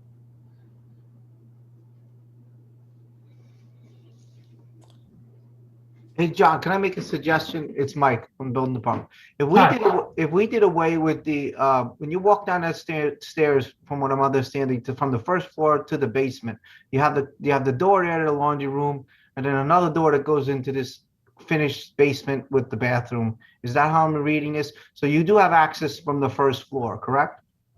Yes. Okay. So go ahead. Go ahead. So if we eliminated the door going into that unfinished space, okay, I think the concern is that this will become another unit like it did once before. I understand that you're trying to legalize and move in the right direction. And I think the village appreciates that, especially the building department. We're just trying to get our hands around trying to make sure that this doesn't become a unit again later on in the future. Like, you know, we permit it out again, we legalize it, and here we go, you hook that slop sink back up, put your countertops, and you're back in action. I think that's the concern with the plan, with the zoning board, and that I think needs to be addressed somehow. You know, back in 2003, I tried to legalize this with another architect for an apartment. The only thing stopping me in the variance was the fact that I didn't have a parking spot. Everything else came in compliant. So now I'm just trying to use the space.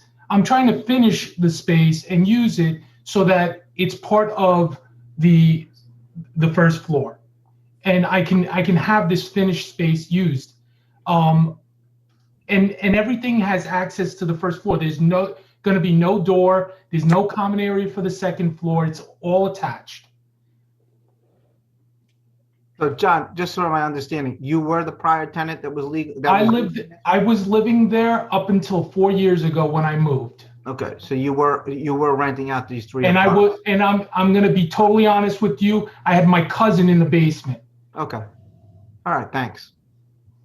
So, you know, here's my opinion on this. I think this is a very reasonable request. I understand, you know, my concern is as others have expressed, that at some point it could be turned into an illegal apartment. But I don't think we can base our approval or denial on what might happen. I mean, that becomes an enforcement issue. Sorry, building department, to give you more work, but if that happens in the future, then so be it. Then it's up for the building department to, you know, cite them, fine them, do whatever they have to do. And believe me, I mean, I've paid over $3,000 in fines and permits. I mean, I've learned my lesson. May I make a suggestion? Is it all right if I make a suggestion? Sure. So to limit the access of the second floor to the basement, there could, you know, obviously in the vestibule area, we'll put he'll only be able to access upstairs from the vestibule area in the front and put a door down to the basement. And then we could take away the door that's actually at the bottom of the stairs so that the only person that'll have access to the basement is the first floor. And when you come into the building, they'll go upstairs. The tenant upstairs can only go upstairs and not downstairs.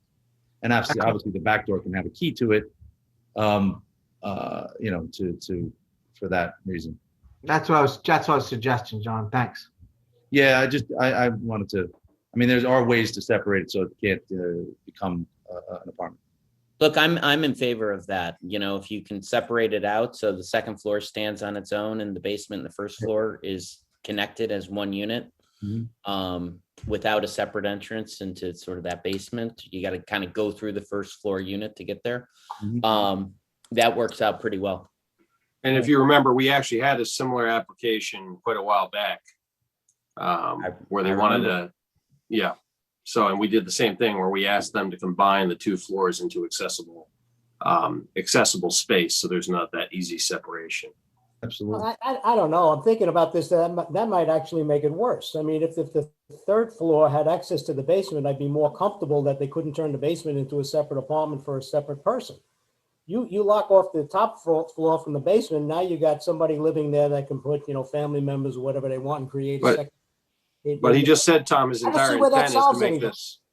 I don't think that solves anything. But his entire intent was to make this part of the first floor apartment, to make it one apartment. All right, that's fine then. 2 apartments are better than 3 apartments in my view, Tom. I don't disagree, but I just don't see how that, all right. I take it back. It's fine. Tom, Actually, I don't have a problem with this. And again, if it turns into a 3-family, then, you know, we need to chase the building department after them, and so be it. Tom, if you remember, we had the same situation at 283 Marbledale, Right. and it was more valuable for the landlord to have that finished space in the basement tied into the first floor. Right. She brought you those financial records in? Good point. Yes, thank you for the reminder. Thank you. Can I make a suggestion? Sure. Can we put something in the resolution that's saying if for any reason this becomes a legal apartment, this application will be revoked? Gary?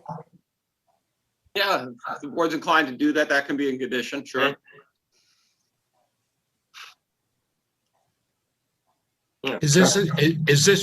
Will this be allowed to go into additional bedrooms? I don't understand the question. Can they use bedrooms downstairs? Bill, can you answer that? I don't believe that's what he's asking for, correct? It's Jonathan again, just for mere facts that it's a life safety issue. You can't have bedrooms down there. They don't have egress windows that are big enough to have bedrooms down there. So that's another reason why, you know, you can't. So you can make it habitable space, it's just not. So there's another enforcement issue there. Yeah. Good question. So there's no egress, so they could not put bedrooms down there. Good. All right. Anybody else have any questions of this applicant? I'm going to make a motion to open a public hearing. Oop. Do I have a second? Second. All in favor? Aye. Aye. Okay, is there anyone from the public who would like to comment regarding 109 Wallace Street, area variance for a finished basement? If so, please state your name and address for the record.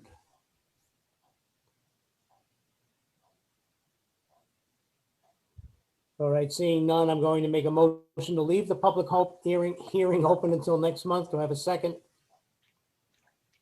I second. All in favor? Aye. Aye. All right, so the way this works is, as you can see, I needed to leave the public hearing open until the following month. Hopefully next month, we will be able to close the public hearing if nothing changes, of course, and there's no major pushback from anybody, and then make a decision for you to go forward or not, okay? Thank you very much. Any questions of us before you go? No, thank you. Thank you for being concise, and we'll see you next month. Thank you. Make sure we get the screen back. Oh, yeah. Oh, yeah, I'll stop sharing. All right, next item is 145 Main Street, seeking a special permit for warehouses and offices. The applicant present, please state your name and address for the Hey. record. Tom, the special permit's not necessary anymore because of the office space, so they're just looking for a reduction in the parking requirement. Thank you. You're welcome. Good evening. Go ahead.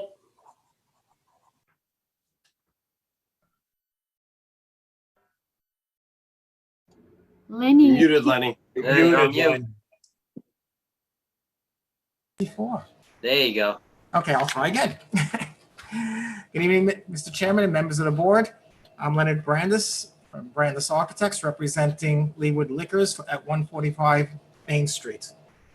The existing property, may I go share? It's not working. Hold on. Carolina, can you share? He's allowed to share. Okay, good. I got it to go. Thank you. Okay. Start If with, you'll excuse me for 1 second, Chairman, you can continue. I just need to step away for 2 seconds. okay. The building at 145 Main Street has been there, used as a light industrial building with PTI for the past 30 or so years, and before that with the Stoffel Industries for more than 50 years. It has been a place for local people to get jobs. It's been there. Most people do walk to the work there in the past, and there's been a lot of employees off and on depending on what's done.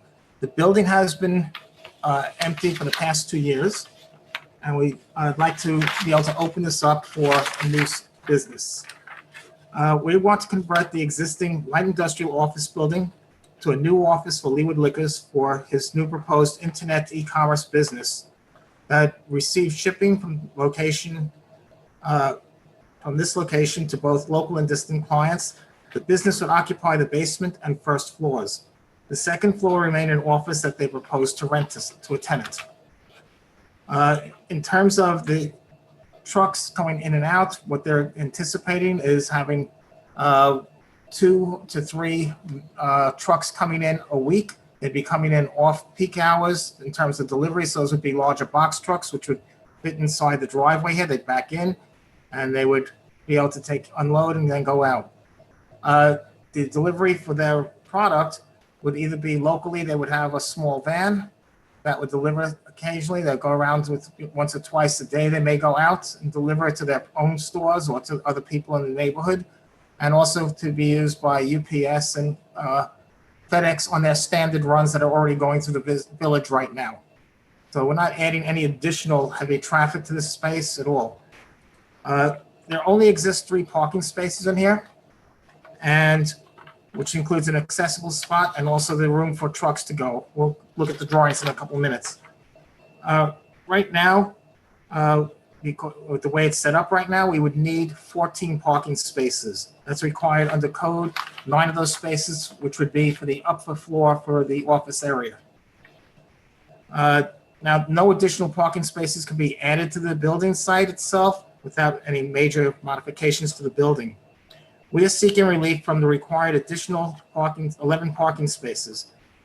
Numerous long-term needed spaces. I'd like to change my video here. Excuse me. Let's get that out. And share. Okay. There are numerous long-term parking spaces that obviously when the building was originally built was all free. Now they are long-term needed space. We have 62 along this area and 16 over here in this area, right near the building. So we feel there is enough public parking, and these spaces are usually empty since they put the meters in. They're barely being used. So we know that if our tenants need parking spaces, they certainly have room over here. Alongside the building, there's only a 2-hour parking limit, so they don't really want to have that being used. We don't want to be bad neighbors. We feel that this would be an easy way for people to park if needed. The parking area that we really feel at this time is that we're going to need, let's continue over here. Let's open up the share, sorry. Okay, the building itself we're talking about. So we're trying to just get our parking within the spaces here. And we feel that we don't want to really affect anything on the side here where the playground is. I know there was a comment possibly that we can find parking alongside the building, but this is the young children's playground. We really do not want to disturb that area. Going up the block, this building is actually only a one-story building up here, so it has very little impact, as you can see, way below the other buildings of the residential buildings above it. Here is the top of our building right here, so it has little impact on the area. This is looking up, looking south, looking up South Main Street, South High Street rather. And now we're looking down towards Main Street on South High Street. And this is the condos with their parking spaces over here that they enter up here. Right now, there are new buildings that have been built. They do have parking that they were required to have when they were built. So obviously the codes have changed. As you can see, FedEx trucks do go up South High Street. There are deliveries there. I just happened to be there for one. The rest of the block was pretty empty. This was at noon, by the way, when I was taking these pictures. This is last week when I took these photos. And we have had people in the past where we have had pre-COVID, a lot of people working in this building. Previous owner had up to 42 spaces, 42 people working there. He did find other parking as he needed, as he was able to rent spaces or get donated spaces to the church, which we are not allowed to do officially. But this is the area that we'd be having our parking, our loading docks. There is another loading garage actually in here. So there's plenty of room for cars to park in this area while our trucks go in and out. We only need 3 to 4 spaces for our employees that we're planning on for the first and second floors. We'll go to the next. Okay. Let's have a do share.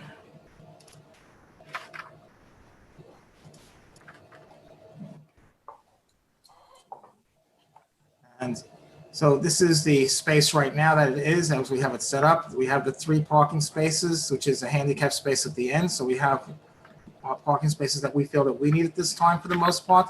The box truck can go in and out as needed. Once again, the box truck is only coming 2 or 3 times a week. That's all we're getting in terms of deliveries on that. This is only selling wine. This is not a retail store. This can only be used for selling wine. And with the liquor authority, also, by the way, they're not allowed to sell anything else besides the wine in terms of that. So they're not going to open up all of a sudden a big internet business like Amazon and start selling sofas and couches. This is just the wine sales. It's similar to what Zaki is doing right now, Zaki's wine store, which is actually looking to close up their wine store in Scarsdale, by the way, in case you didn't know. And they're going to just do internet sales completely. The basement area we have is existing. We want that to be a small room over here, the climate controlled storage for most of our product. There's existing storage and mechanical areas that we're going to be leaving there. We have some product preparation areas. They have assembly areas on the first floor over here and shipping and receiving up here through the existing loading dock. On the top floor is the existing office spaces, where right now there's stations right now for 2, 3, 4, 5, 6, 7 stations right now. We expect to have a couple more. There might be up to more, but this is according to code. We're following the code, which requires us to have 9 parking spaces. This building predates the current zoning codes, and we feel that it's unfair that it has to have, I'm gonna go back to photos. Just reshare, I'm sorry. We feel that a building like this, which has been in the community, been a good neighbor for the community, should not be created and made obsolete by changes in the zoning code. Obviously, even this area used to be parking. There was a lot of free parking back then in 1940s and 50s, no question. But now, obviously, the town does need more parking. There's no question about that either. So we are trying to be good neighbors and trying to work with people, but we feel we need some relief from the additional parking spaces that's needed. In terms of the basic guidelines, that the rules for request guidelines for variance, there'll be no undesirable change in the character of the neighborhood and will not be a detriment to the properties, nearby properties granting these variances. The building is existing non-conforming to the zoning changing since it was built. The benefit sought by the applicant cannot be achieved by some other method other than large yearly expenditure for buying parking spaces or renting parking spaces on a yearly basis, or a variance for this non-conforming lot. The requested variances are not substantial for the neighborhood. Similar parking variances have been granted to other existing and new buildings within the area. The proposed variance will not have an adverse impact on the physical or environmental conditions of the neighborhood or district. The difficulty in developing this property was not self-created. The building has existed for over 70 years, creating jobs for local residents. And as the zoning codes changed, it became a non-conforming building. We'd hope that we are not making this an obsolete building. We do want to maintain it. As I said, it's always been a good neighbor for the town. It's always had local employees, and we still plan on having local employees. Thank you for your time. Thank you. I have to push back on one. I mean, that is a significant ask. Are you asking to go from 14 spaces down to 3? That is what my client wishes to do. And you just read to us that that's not a significant request? Well, that would be, well, it's not significant because the building has existed. It has never had required additional parking in the past. Even PTI that had been there, when they were there for the past 30 years, they always had a minimum of 10 employees and maximum of 40 employees, 42 actually in terms of on public record that has been submitted to the state at different times for years. They never had issues with parking, and that includes even when Orange Theory was there in full operation, when they were taking the spots, all those 2-hour spaces, which we still wouldn't be using 2-hour spaces for employees. We want them to stay in the building once they get there. We don't want them going out to move their cars every 2 hours. That's not very productive for anybody. We feel that this is, an existing building, and it shouldn't be made obsolete because of the zoning changes. It has, once again, been used. There are other options if it gets very crowded, that we find employees having trouble, that we can find other options if necessary. But we feel at this time, for one thing, we don't even have a tenant right now, but we know that we need to have a certain amount of parking in order to be able to rent this space. Otherwise, nobody's going to want to rent this. And we would like to make this a viable building.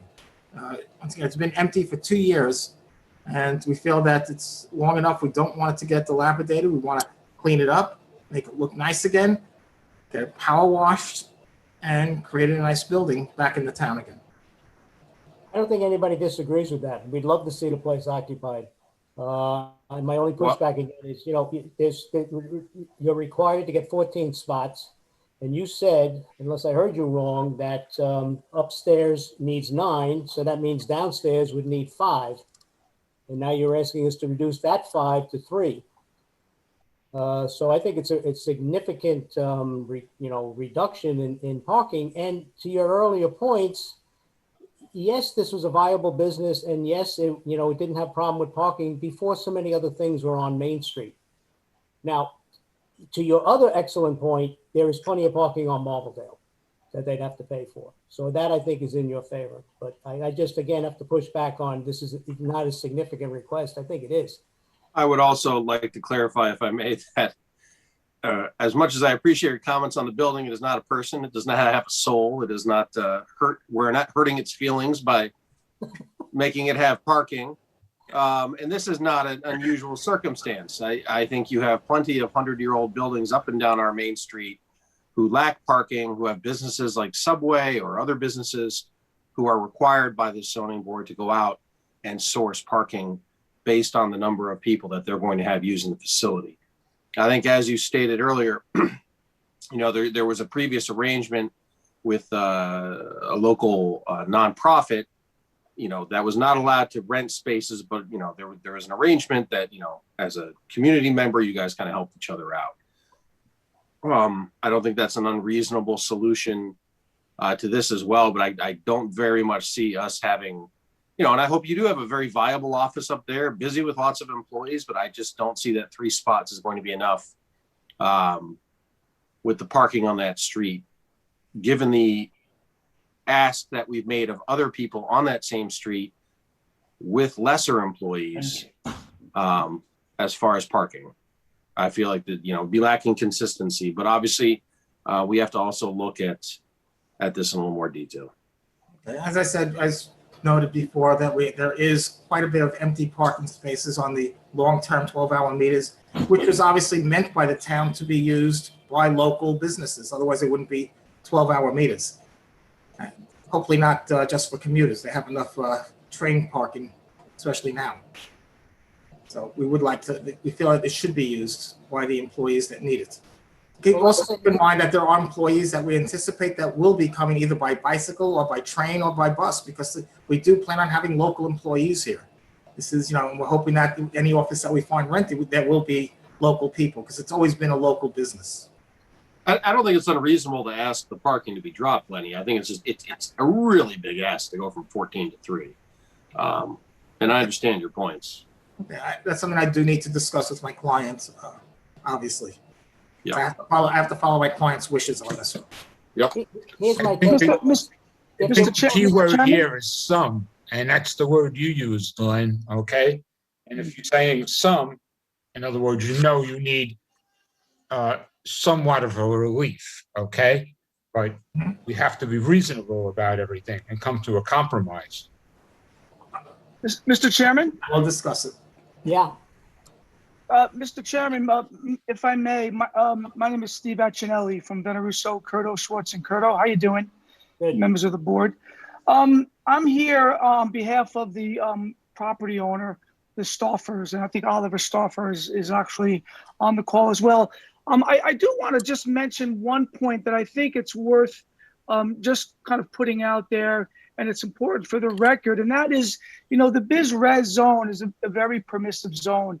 And I think that the proposed operating structure, when compared to the permitted and therefore potentially possible alternative uses, I think the proposed use and operation and occupancy of the building is almost a one-dimensional kind of a singular impact one, in that really the only issue generated by what we're proposing is parking. The basement and first floor use and occupancy is going to be 3 to 4 employees.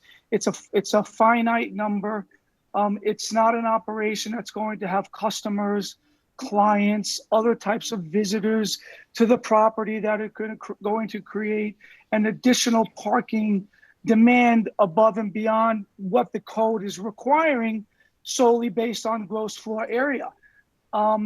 Regarding the second floor, obviously the white elephant is we don't know who the tenant is, but again, the parking calculation is based on the gross floor area. We could have a tenant up there that uses it as a corporate office, and we have 4 or 5 employees. And again, an operation that does not trigger clients, customers, and those people visiting the property. So I just want to, mention that to the board, because I think those are, valid and worthy considerations, and that, respectfully, we submit that the proposed use and occupancy has a very strong likelihood of being less intense and impactful when compared to the numerous other permitted uses at the property. I appreciate that, and I don't totally disagree with you. Here's what I wrestle with. So based on what Lenny just said, that the first floor would need 5 spaces, so he wants to knock that down to 3. The first and second floor combined needs 14 spaces, and he's still asking for only 3. The big unknown here is who's going into the second floor and what happens when they do. We don't know if it's going to be 35 employees or 2 employees or storage space. We just don't know. So for us to carte blanche say, okay, you can have this massive, reduction in parking, and then a year or 6 months or 2 years down the road, somebody moves in and we're all screwed. I mean, we to Member Jackman's point, you had a place down the block that demanding 4 spaces, and he wanted to cut it down to 1 or 2. And we told him, no, you got all 4 spaces for a very small store. I again, in your favor, you have plenty of parking on Marbledale. I get it. Here's my suggestion, and something I'd be comfortable with. Move it up to 5 spaces instead of 3. And then when somebody moves in, you have to come back in front of us to come up with a solution for the parking for the second floor. That would be a suggestion. But to go from 14 to 3, I think is totally unreasonable. I appreciate you want to occupy the building. I know I do. I know everyone would like to see it occupied. But comparing this to back, in the day when there wasn't so many things on Main Street and a large apartment complex across the street, there was a lot more parking. It's a burden on this village. I get it. We don't want to make it a burden on you. So we need to come up with a viable solution. That would be my opinion. Okay, I know I have spoke to my client about this, and we will discuss it with the current owners as well. One thing that I know they are concerned about is not having any available parking that they would have to, in order to get a tenant, they would have to come to the board. And I think that's going to make it very hard to rent. This has been an extremely difficult building to rent so far. I mean, they've been trying for over 2 years to rent this space. So this is actually for a sale of the building now. And he just feels they had so much trouble that we need to have at least something there to start with to be able to, and if it does require more, yes, go back before the board. If it's suddenly going to be something more than 9 employees as per code, if it becomes more than 9 employees, absolutely have to come back before the board. But with, we want to be able to rent the space. And it's going to be very difficult rental without saying, you have to go before a board before you can rent it to see if you can even bother renting it. It's a lot of expense. Are we allowed to put a trigger in, Gary or Bill, where we say, depending on X number of employees, rather than him having to come back in front of the board, we just add a parking requirement after the fact? Yeah, I don't see an issue with that, Nate. So that way we avoid the issue of you coming in front of a board and just say, once you rent the space, you are required to go find 6 spots, for example. I'm not saying that's the number. I'm just. No, that would be something we can discuss without a doubt. Okay. Because I don't think there's anything wrong with having sort of a, there's no point in us having you get 9 parking spots if it's just 5 people in the basement packing wine. I think we're all just concerned about 35 employees showing up for that first, which would be fantastic because they'd be busy. But all of a sudden we still have 3 spots and they're parking on the street in front of the apartments and trying to take up the long-term spots, which let's all hope everybody gets to go back to the city at some point and needs commuter spots. But if we made some sort of flexible trigger in there, would your client be willing to look into that? Absolutely. I'll discuss that with him to look into that. We have started discussing that already, so we need to continue that discussion. You have up to 5 free employees in the office. You get up to 10, you need to add 3 more spots or something like that. I'm just making things up. But I appreciate that. I appreciate the concepts. Nate, the other thing, Tom, the other thing you got to consider is the use. If it's an office and it's only 9, that may be one thing. But if the use changes and the parking changes, then it may be more than 9. You don't know what that is. He's saying 9 right now because he's proposing only office use. If he changes it to something else, the parking ratio is going to change. Then it has to go back to the board. If it's anything other than parking, absolutely, we have to go back to the board. I was going to say, doesn't he have to come back in for a permanent use? I think if we change the tenants, don't we have to come back in if there's a change in tenant, Bill? Anyway? No, right now he's asking for office, so it doesn't matter who the tenant is. Hey, Bill, But he if would it have to changes keep to- that. He would have to keep that at his office because then that would make that use, his use downstairs, not permissible. Correct? So he has to use it as office upstairs. That's correct.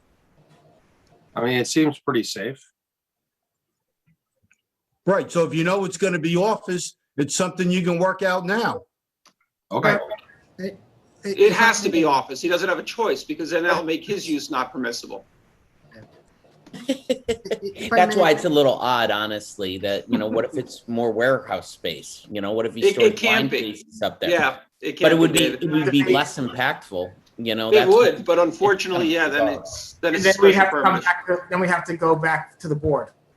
If that's, we have to go back to the board. But right now, we are looking at it for renting for office space. He does not anticipate at all having to use that space. Certainly not in the next 10 years for additional things. He's doing his his calculations on what he's going to be selling, what he can sell, how much he can produce. Once again, he's not selling specialty liquors. This is only wines that we're dealing with. And that's all the liquor authority will allow him under this permit that he's looking for. So board members, how is this different from what we did all the way down the block by the Revlon building? With the parking situation, and we said we put a caveat in there that if something changes you know, you have to come back in front of the board, but we gave them a time frame. I believe it was 2 years. Yeah, I think it was two. Yeah, but if we make the trigger, if we make a No, it trigger, was 1 year, 1 Well, year. one year. Well, that's good, because we should have put in a different kind of trigger, in my opinion. So I don't so if wanna we put a make that- trigger on this one that's just based on the number of employees, Right. I don't think there's anything wrong with the applicant even proposing what parking they feel they would need per number of employees. And it just automatically ratchets up based on how many employees I guess it's self-reported is the only issue, but Well, that's the issue, right? And then do they have to come in front of us again, Bill? Do they have to reapply? Do they have to pay the fees again? Well, one is they'd have to make a new application, but two, keep in mind, you need to come up with something solid that the planning board's gonna have to look at to make a decision for site plan approval. Ooh, right. Right, guys, just so you know, the planning board recommended 11 on top of what they had suggested right now. That is their recommendation to the zoning board. 11 instead of 14? No, they have 3, so they're saying you shouldn't reduce it, you should require 11. That's what they had said. So no reduction, full 14. Well, Mike, that's why we're here before the zoning board. We're seeking the relief I that we're understand asking that. for. No, Steve, I get that, but they're trying to tweak it, but I'm just telling them what the recommendation of the planning board was. That's all I'm saying to them. They can tweak it all they want. Again, guys, look, speaking for the building department, me and Bill, I mean, you guys got to be realistic. How are we going to go and count employees there? You guys are better off giving a variance for whatever you feel it's fit, or don't give a variance, because for you to imply that onto the building department, I mean, how are we going to know? We're going to go count the heads there every time they do them? I mean, it's not realistic. So I agree. I agree. If I may offer some perspective as the owner, this is Oliver Stauffer representing the owners of 145 Main Street. And fundamentally, as Member Jackman had mentioned, you know, we're not here to hurt the feelings of 145 Main Street. This is a building, but we are changing the fabric of it by requesting 14 spaces for this building. It's changing the fundamental fabric of what this building has been in this neighborhood. The neighborhood has changed around it, but fundamentally, now all of a sudden, this building is required to supply a certain number of spaces that were never required of this building. It's fundamentally, we don't want to compare ourselves to the subway down the street. We're not a subway. This building has been a cornerstone of Main Street. It's at the far end. It serves a unique purpose, and it's not to be compared with any other building other than itself over time. And to request that it has 14 spaces simply does not align with what this building has served. And as mentioned, at its peak, and at the peak of Main Street, when Orange Theory was running full with members, and when there was still construction people outfitting the apartments across the street, there was a lot of activity on Main Street. And at that moment, 145 Main Street had 42 employees, and they're operating there effectively without significant impact to Main Street. And that's what we're looking here from the zoning board, is that this property not be negatively impacted long-term for the sake of the town. We want to see a new future for this property, and we certainly hope that the new owners and tenants will serve the town appropriately. And we just feel that the quantity requested is not representative of what this property serves to the town. I don't think anybody disagrees with you, but we're back to the original. This is a massive request. I mean, if you guys came and said, give us 7, a reduction down to 7 instead of 14, but to go all the way down to 3 and then say, oh, we don't know, by the way, who's going upstairs, if anybody, and what's going to happen, it's impossible for us to make a decision, in my opinion. And member, Chairperson Ringwald, I don't necessarily disagree that it's a massive request, but I do see that this property has managed to serve the employees and the town effectively in its own way without being forced to acquire these spaces. And that, I think, is very important to note. And I think that this property will continue to be able to achieve that without that mandate. And I don't think it's necessarily, I don't think it's appropriately fair to mandate that of the property.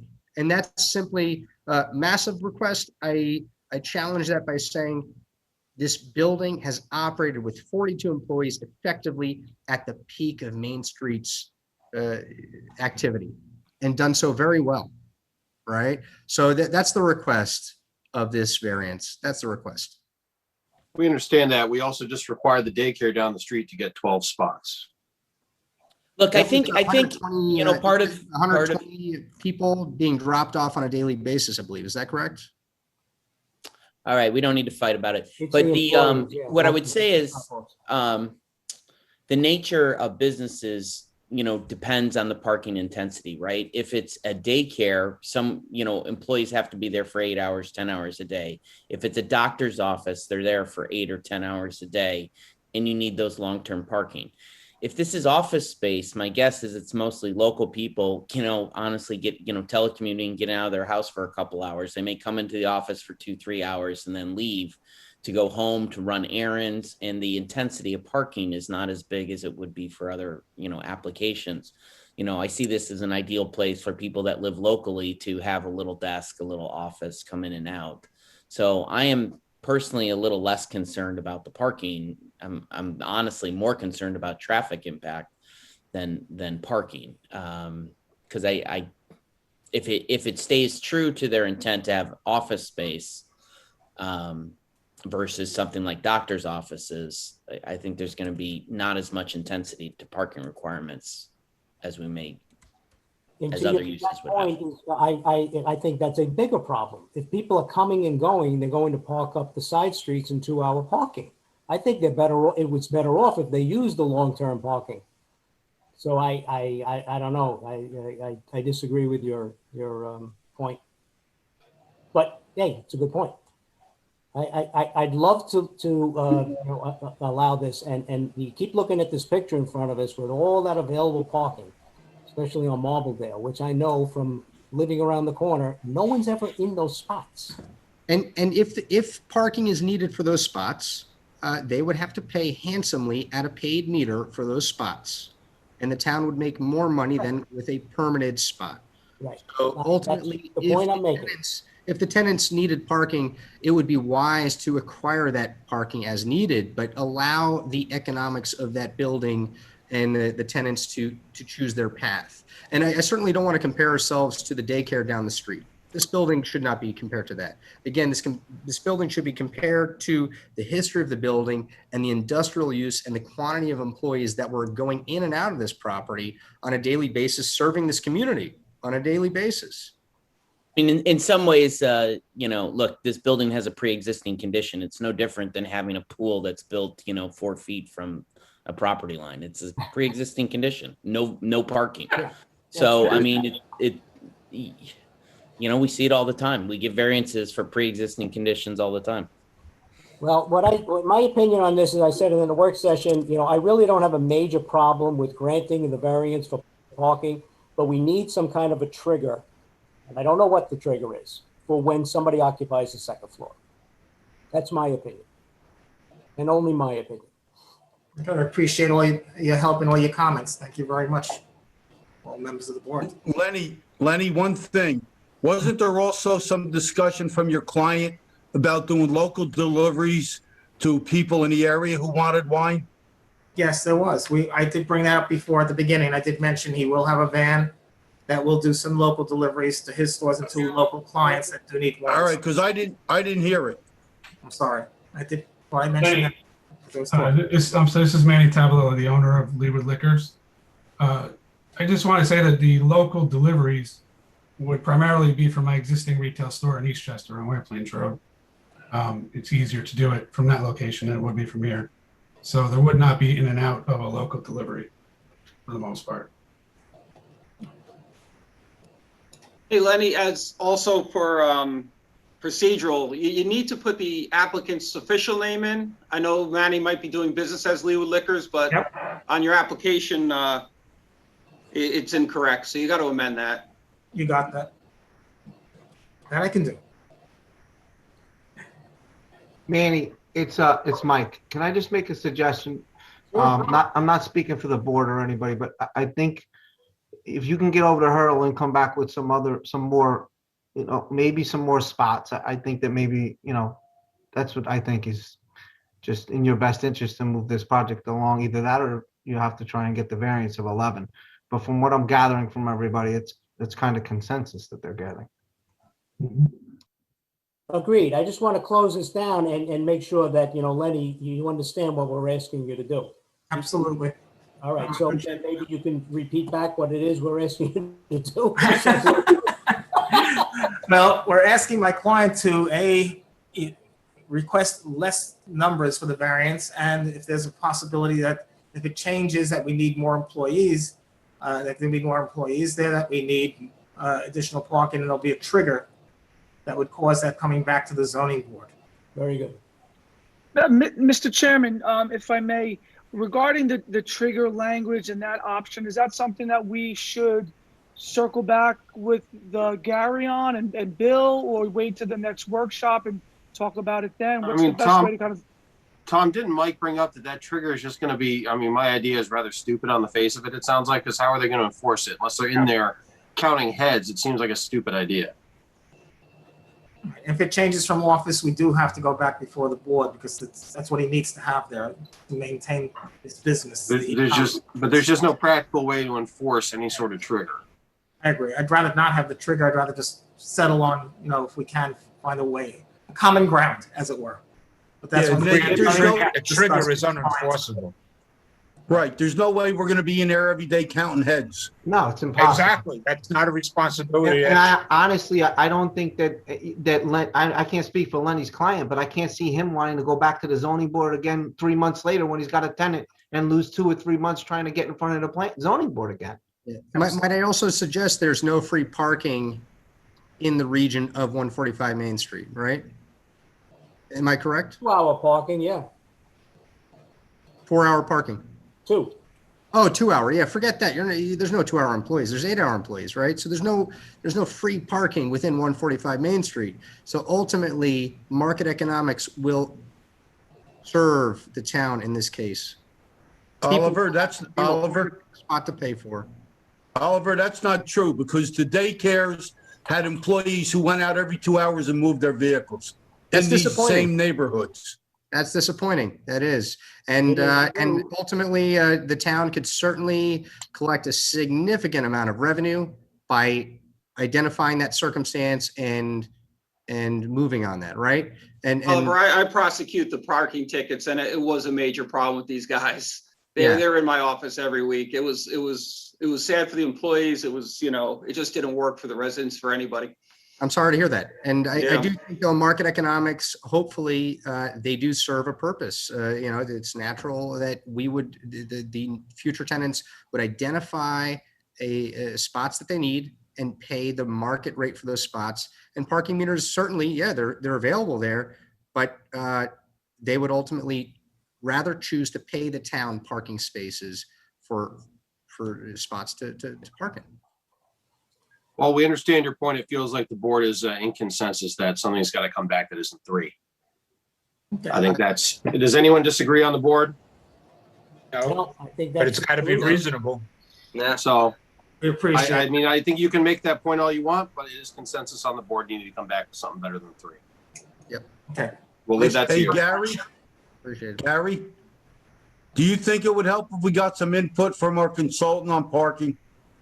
That's a lot of extra money for an applicant that I don't, Yeah, I leave that up to the value. board.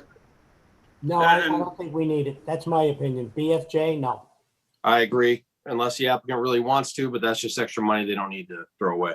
Well, come on. BFJ is going to come back and tell us there's plenty of parking spaces on Marbledale. Hey, you got no on the. I can tell you right now if you want me to. I think you already did when you stand there. You've seen every day. What's your opinion, Noah, while you're on the phone? What's your opinion? Well, I do think there are a lot of spaces on Marbledale. I mean, if we're looking at, available, it's a good, they make a good point. And the pre-existing conditions, are it is good points. But I did know that, as far as, remembering the Orange Theory application, there was a concern about parking in some of the residential areas, and so we probably, if we were to do it, and it sounds like we probably would just want to see just look at parking conditions on some of those side streets. You'd want to keep the cars off of those residential areas, but I sympathize, and I sympathize with the applicant. I sympathize with the zoning board in trying to find the right number. I guess that it sounds like you're going in the right direction and trying to find a compromise. And too many company mechanical parking on here, double deck them. Thank you, Noah, for your assistance on that. Very, very political, Noah. You understand everybody and everybody has points. You know what they say about free advice? All right, thank you very All much. right. So Lenny, you understand what we're asking, right? Basically, back with a. I'll have long discussions with my client and the owners of the building. We'll see what we come up with. And thank everybody for your time. Thank you for your time and input. Have a good night. Sorry, there's just one other comment here from another owner, Charlie Stauffer. Just had one quick question for all of the board members. What would be a reasonable number that folks would be comfortable with? I've just heard that you're looking for a more reasonable number. It'd be helpful to kind of just get an idea from each person a little bit. Like what are you guys kind of looking for here?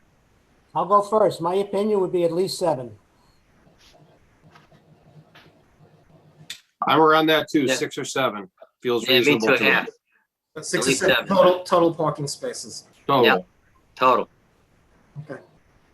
So the Okay, request is excellent. 7, Thank you you. need 4 more, correct, everybody? Correct. Okay. That's just my opinion. I mean, We love No, opinion. that's great. That Yeah. gives us something to kind of anchor on and think about. I appreciate that. That's all I was looking for. Thank you for your guys' time. Can I Really be appreciate that. blunt for 1 second? Is part of this couching is part of this problem that with the nonprofit that relationship planned on continuing with the sort of community arrangement with the parking, and then you just can't put that on the application? Yeah, allow me to offer some feedback there. So that relationship is always and will be there. You know, I think 145 Main Street and Shiloh Baptist Church, there's a great, strong partnership. We always supported their Thanksgiving dinners and whatnot. Great partnership there. Bottom line is they're a nonprofit. They cannot, we donate to them, we support them, we take care of them. And, you know, if our cars happen to be parked in their parking spot when Wednesday Mass is going on, that's a problem. It just happened, you know, there's an agreement, there's an understanding, and we certainly support the church there, and they support the businesses in 145 Main Street, and it's always been that way. I was just trying to understand if that's kind of what a little bit behind the scenes there, that relationship is planning on continuing for the next client. As long as it can, and as long as the Lord is with us. Gotcha. Thank you. Thank you. So I think 6 for me is plenty personally, but we'll leave it at that. 7. Tom, I don't know if there's anyone from the public that wants to speak. I think we should probably just start that ball rolling too, real quick. Okay, so thank you. Sorry, I know it's getting late, but I want to start that. We'll do it quick. We'll make a motion to open the public hearing on 145 Main Street. Do I have a second? Second. Anyone from the public who would like to comment regarding the request to reduce the number of parking spaces for a proposal for 145 Main Street? Please speak up now.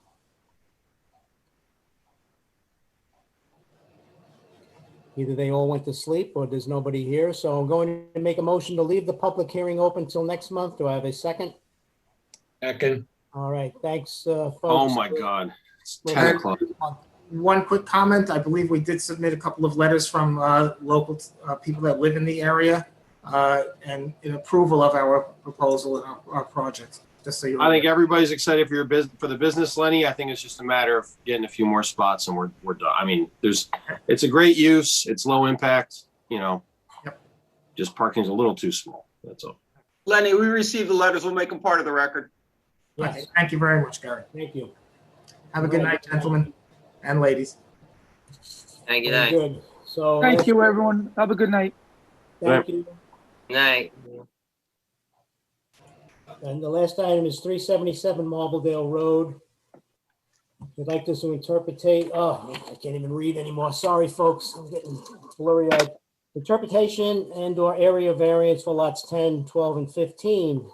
377 Marbledale Road, is the applicant present? If so, please state your name and address for the record. Jonathan Gian, 377 Marbledale Road. Okay, so quickly as you can, please, what is it that you're proposing to do? Good evening, Your Honor. Sorry, got into court. Good evening, Greenwood. Your Honor is Your Honor's great. I love it. You prefer and members of the Zoning Board of Appeals, Rebecca Volk with the law firm of Cuddy and Fader. I'm joined this evening by the applicant who has introduced himself. Also from Joseph Croco Architecture, we have both Joe Croco and Chris Cope. Croco. This application seeks to reconfigure the existing 5 tax lots, 6 lots from the original subdivision, into 3 buildable lots for single-family homes. Our application consists of 2 interpretation requests and then area variances, many in the alternative, as they would be unnecessary under one of the interpretations. We recognize our cover letter is lengthy. Through our presentation this evening, we will explain while the application is very detailed, we don't believe the issues are overly complex once you take them piece by piece. I would just note for the record that proof of mailing, legal publication, and signposting were all submitted to the village by letters from my office on May 25th and June 2nd. Before I begin with the legal position, the applicant, Jonathan, would like to make a brief statement. Some of the points he's going to hit were going to be addressed in my legal presentation. I will try to summarize them so we don't have repetitiveness, but I would ask if the board members could be so kind as to perhaps hold questions until after my portion of the presentation. Okay. So Jonathan, I'm going to put up the screen sharing. May I begin? We can hear you. May I begin? Yeah. Okay. Good evening, Chairperson Ringwald, members of the board, and fellow residents. My name is Jonathan Gian. I'm the owner and current resident of 377 Marbledale, the property where the proposed project is located. My wife and I moved in 2015, completely new to the area. But since, my wife, myself, and especially my 3 little kids have made many lifelong friends here, which has rooted us in this wonderful village of Tuckahoe. We have lived here for more than 6 years and plan to remain here as we raise our beautiful kids in this beautiful village in this stellar school district. We have fallen in love with our community and everything it has to offer and hope to add to the quality of life that is Tuckahoe. Before I continue, I would like to thank the board for giving me this opportunity to speak. I think there is some confusion as to what we are asking and why. And with this opportunity, I hope to shed some light on the proposed project for the board and for my neighbors. Although I will keep the specifics of the project for my attorney and architect, I would like to give you a brief description of why we are here. I can understand how the initial review of the requested variances may seem like a lot, but the reality is that what we are asking for is specifically with the intent to develop houses that are directly in character with the area and, most importantly, my surrounding neighbors. Because of the lay of the land of the subject property, if we are to build as of right, houses that would be built would actually be out of character, which obviously no one wants. It's unfortunate, but the as of right developments would not conform to the characteristics of the current houses on the street. Despite the initial perception that our variance requests are grand, the fact is that our variances requests are with the specific intent of maintaining the character of the street and neighborhood. Our height, subdivision, stories, and are specifically designed to directly mimic our neighbors to the north and south. I would like the board to note that the proposed lots will be of the same width as nearly all the lots in the immediate surroundings and will have its nearly identical counterpart across the street. Please take a moment to view the shared image which clearly illustrates this. In addition to nearly identical lot widths, I would like the board to also note that the proposed square footage of the homes are well within our legal limit of FAR for the proposed lot size. But even more so, I would like the board to note that the square footage of each home very closely resembles the house square footages of the existing neighbors. As a matter of fact, the proposed houses are smaller than 5 out of 10 of the existing homes on my shared image, illustrated with numbers in yellow. All these numbers, except for one, were obtained by the tax assessor Todd Hutton of the Town of Eastchester's Assessor's Office, who added in his email to me, and I quote, "My educated guess is that the newer houses are at least 2,500 square feet and may perhaps be as big as 3,000 or so. Please note that the median square foot of the houses on my image is approximately 2,500 square feet, nearly identical to what we are requesting. In addition to the lot size and house square footage being in direct character with the area, I would like to add that what we are proposing is the same exact layout in terms of stories as our two neighbors to the north. Garage at the lowest level beneath the house, a cellar level above it, then a living dining room level, and a bedroom level. The houses will be no taller than either of my neighbors to the north. As a matter of fact, the peaks are within the same foot in elevation. Please note that the rears of the proposed houses will only have rear yard access from the living room level to the backyard. The lower levels will be unexcavated to the rear. So essentially, looking at the house from the rear, they will only look like a two-story house, exactly like our neighbors. I respectfully request that the board and my neighbors take into consideration how an as-of-right structure would actually adversely impact the actual character of the street, and consider our proposed design as a design that is specifically meant to emulate the character of the surrounding houses, not hinder it. The proposed project is specifically designed to emulate the existing character of the neighborhood, and by doing so, not only will have houses we can be proud of, but will have the added benefit of increasing the values of the homes in our neighborhood, which in turn helps the village in respect to tax revenue of a new assessment on the improved land. Since I brought this project to the attention of my neighbors, I've received a good amount of feedback as to what specifically the neighbors are most concerned with. Although there are simply some who don't want any construction, there are several who have offered excellent feedback.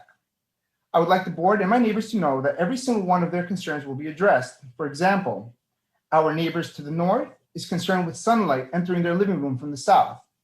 To address this, I will work with my architect and the building department to implement a design change to alleviate this concern as best we can. Naturally, we have some neighbors concerned with sound. With the permission of the building department, there's an insulation barrier idea that I would like to present that will both dampen sound as well as protect the neighbors from the dust and debris. If acceptable to the building department, we will gladly implement. One concern that I've heard the neighbors in the parking, One concern that I've heard from the neighbors is parking during and post-construction.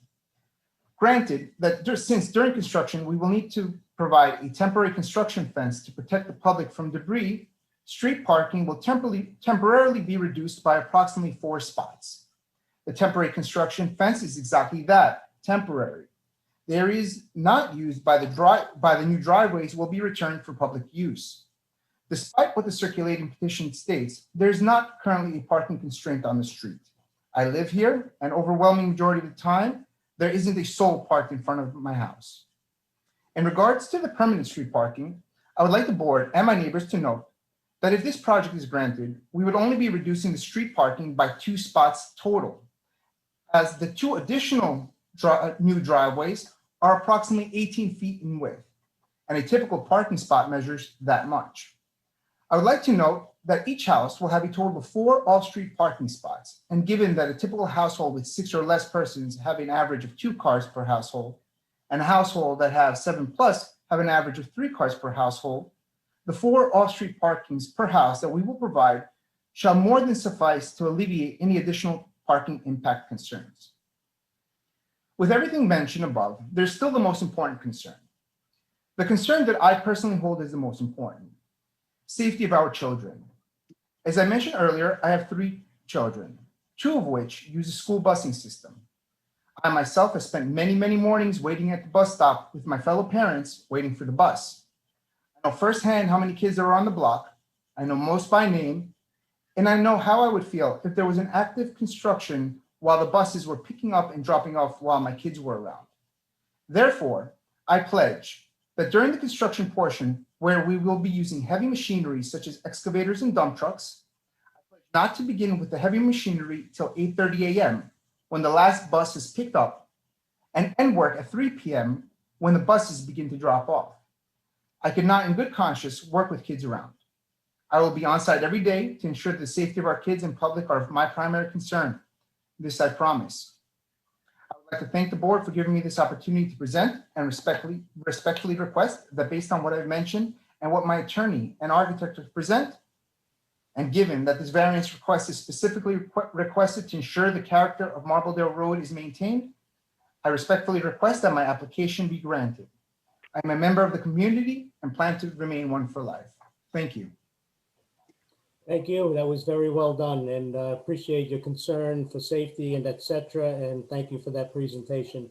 My opinion on this so far, and I know there's more to come, is we really need to get to the number one issue, which is the interpretation of creation of new lots. Chairman, if I can get into some of the background, including your building inspector's determination, actually, I need to share again. I don't know if that was taken away from me. I just saw the screen. Okay, there we go. So just to get into some of the background information, this black square reflects the land that is owned by the applicant. Please ignore the yellow highlighting, as when you go onto the Westchester County tax map, it goes to a highlighted map. So I searched the first tax map to pull up his area. There are 1, 2, 3, 4, 5 tax lots that the applicant gets 5 separate tax bills for and have separate square footages and everything else. Now I know this area was subdivided back in, my recollection is 1906, June 30th, 1906. And all the lots were created with 25-foot widths. So the applicant actually has 6 of what was the original subdivision, but as you can see here, this one lot has been merged. Whoops. This reflects the proposed layout. So I put the numbers over the lines that are already existing for purposes of trying to clarify it, but the orange is lot 1, which we refer to on our application materials as the northern lot. The blue is lot 2, which we refer to as the middle lot, and the green is lot 3, which we refer to as the southern lot. You've already seen this, but to show that it mirrors the 3 homes across the street. This is currently our as of right layout as determined by the building inspector. We received on March 18th 3 separate determinations, 1 for each of our proposed lots. The determinations for lots 2 and 3 require that we seek lot size, lot width, front yard, and side yard variances. The determination letter for lot 1 does not make those determinations. In other words, your building inspector has determined that these 2 lots may be merged into this lot. We are seeking variances when it comes to the construction of the house on the lot, but when it comes to the layout of the lot, that issue has been determined by your building inspector. To briefly go over, Jonathan touched upon this in his presentation, but the project is an application to construct 3 single-family residents on 3 lots. There has been a lot of rumors and misinformation being shared in the neighborhood. Thankfully, a number of individuals have come to Jonathan asking for clarification. But for anybody who may not have, this is not a multifamily housing project. Each lot will be for 1 single-family residence. It is not for low-income housing. And it will not result in 4 single-family homes. There seemed to have been a belief that the existing home was going to remain. That is not the intent. The applicant's existing home is going to be removed in furtherance of this plan. So these are the applications to the board. We have the 2 interpretations. We have area variances. There are 3 that apply to all 3 lots. And then there are 4 that apply to lots 2 and 3 only. I'm going to share some images of the area for context. This is an overhead from Google of the surrounding community. This is a bit more zoomed in, similar to the image that Jonathan showed with the proposed lot lines laid out. This is a view of the applicant's existing residence. To give a bit more perspective, I went to the left so you can see the neighboring home. 369 Marbledale on the left and 377 is the applicant's property. I also took a view to the right. And I believe the home to the north is approximately about here, behind the trees. So the first matter we have before us is the interpretations. I'm going to touch upon the arguments in our interpretations, but I don't want to be spending a tremendous amount of time on those because we have requested the variances and the alternatives. I would like the board to focus upon the goal of creating a project that is in character of the neighborhood as the ultimate issue here.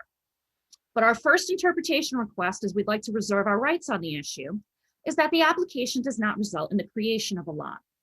During the work session, the definition of lot was pointed out to us. And I would just note that that defines what a lot is, but it doesn't tell you how one is created. I would note that your code has a lot merger section that was adopted well after the 1999 amendments, and we do not fall under that lot merger, because these lots have not merged as of zoning. So our position is that we are not creating a new lot. Though the village of Tuckahoe does not define a lot line adjustment, that is what's being done because there is no creation of a smaller lot. We are moving a lot line and allowing the tax lot that exists here to be utilized with a portion of this property, as well as allowing this tax lot to be utilized with a portion of this property.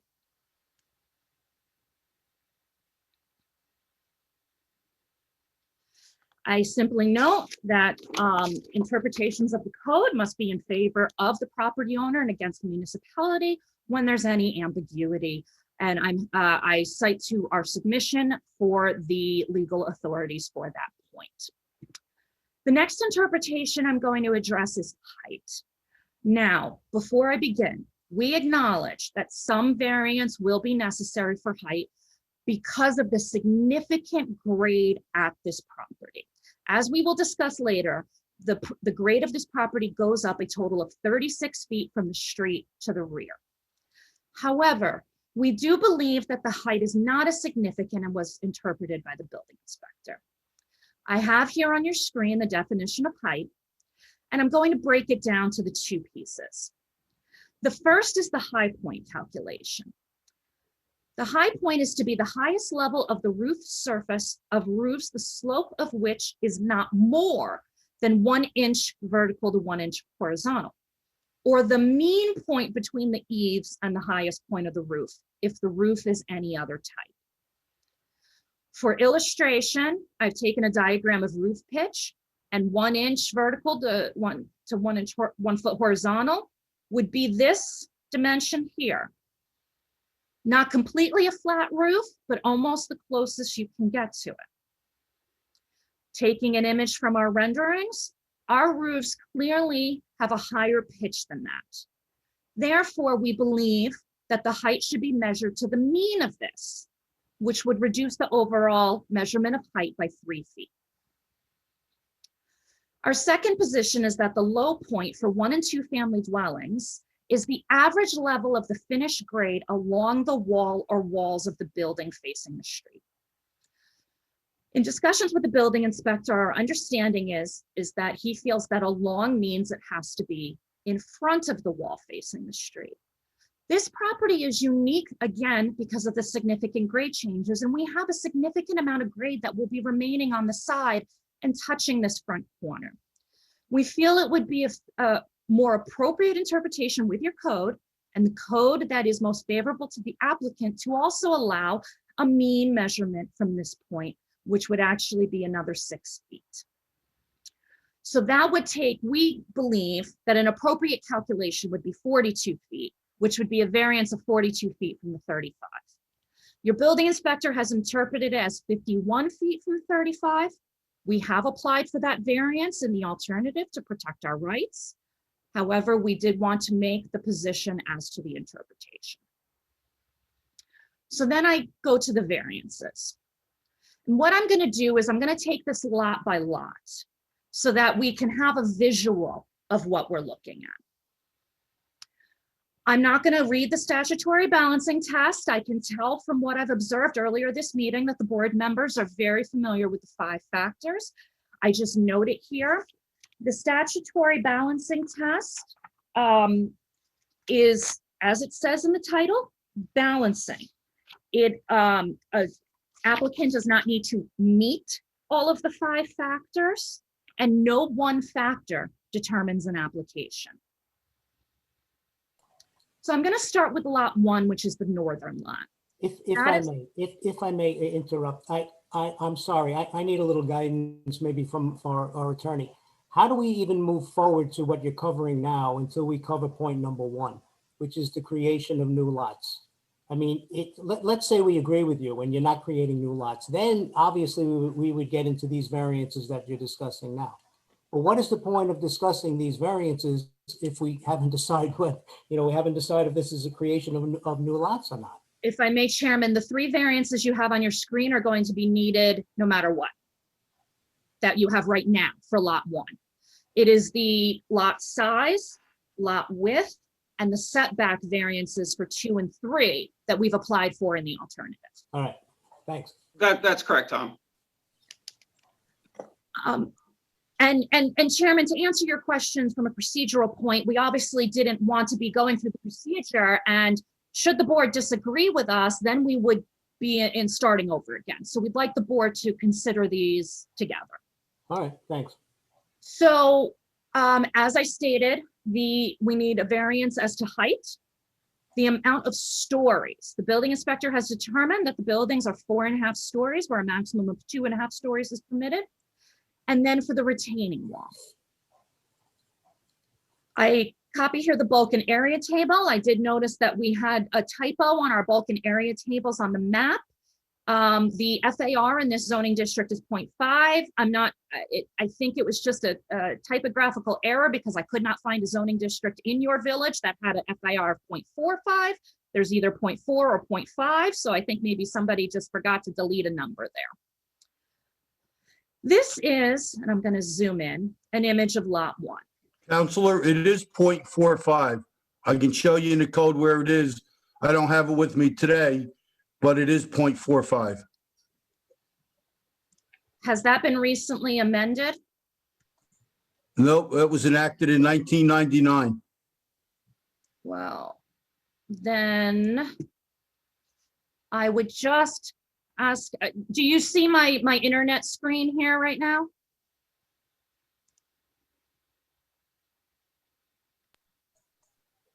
When I get into the office on Tuesday, I can show it to you.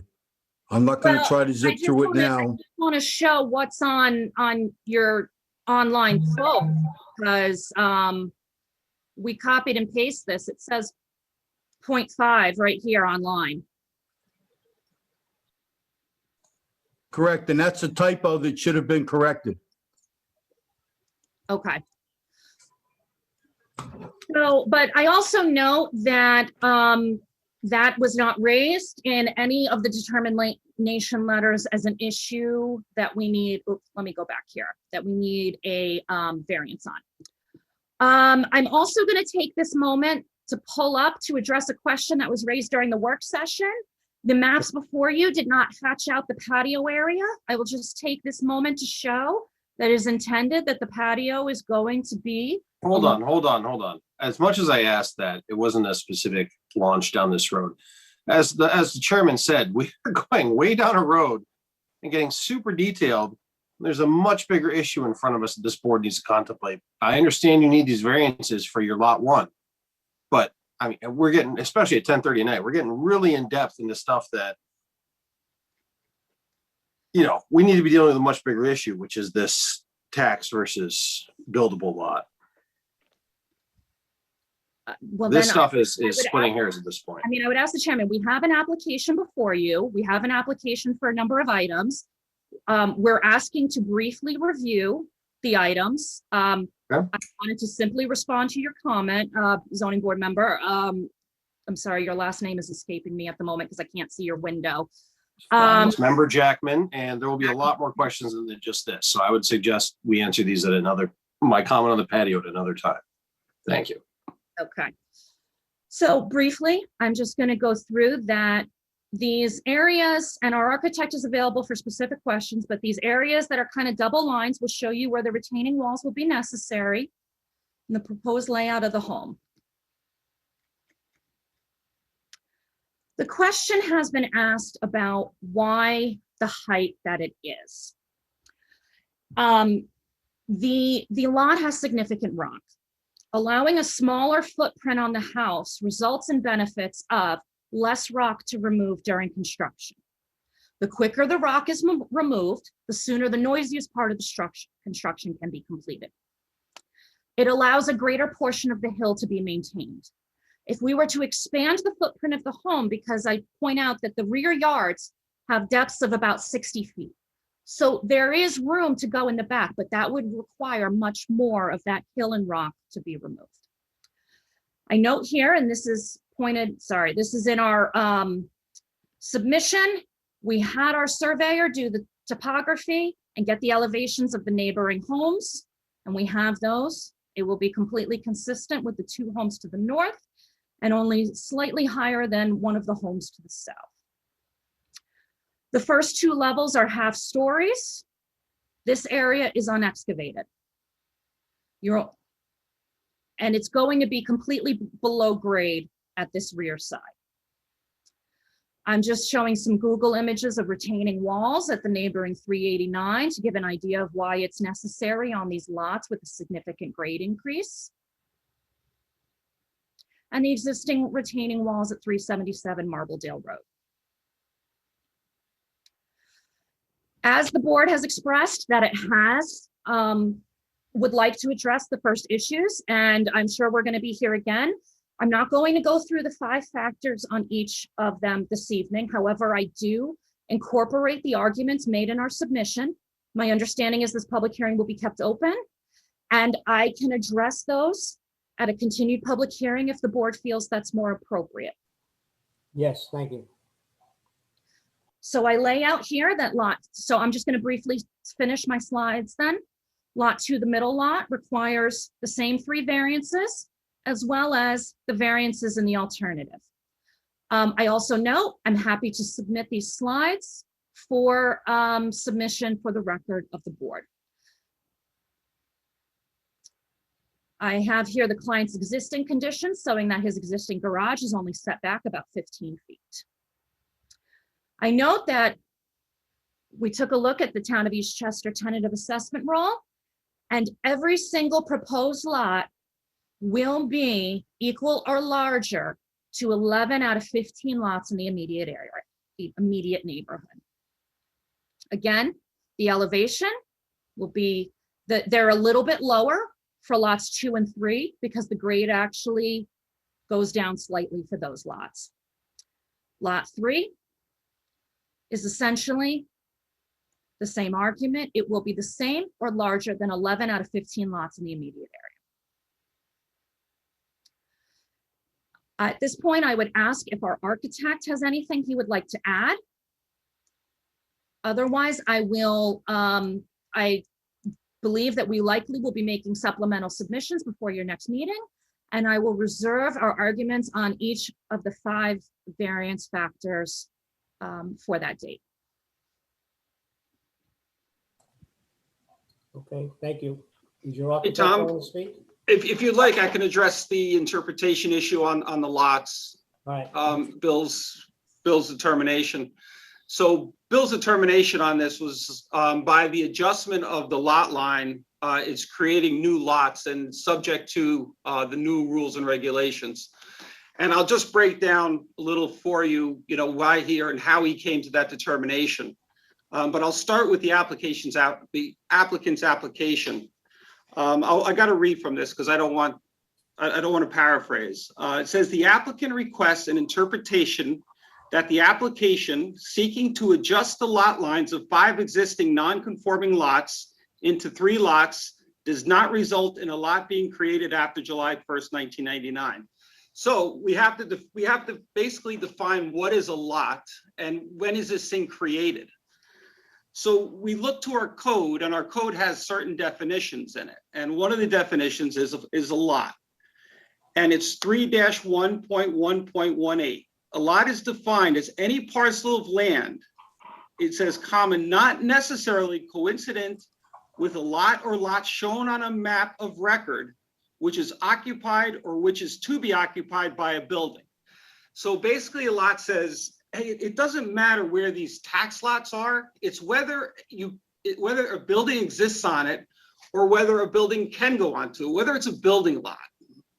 So what happens is when the applicant is asking for an adjustment of these tax lots to create a building lot, that is a lot in our code's definition.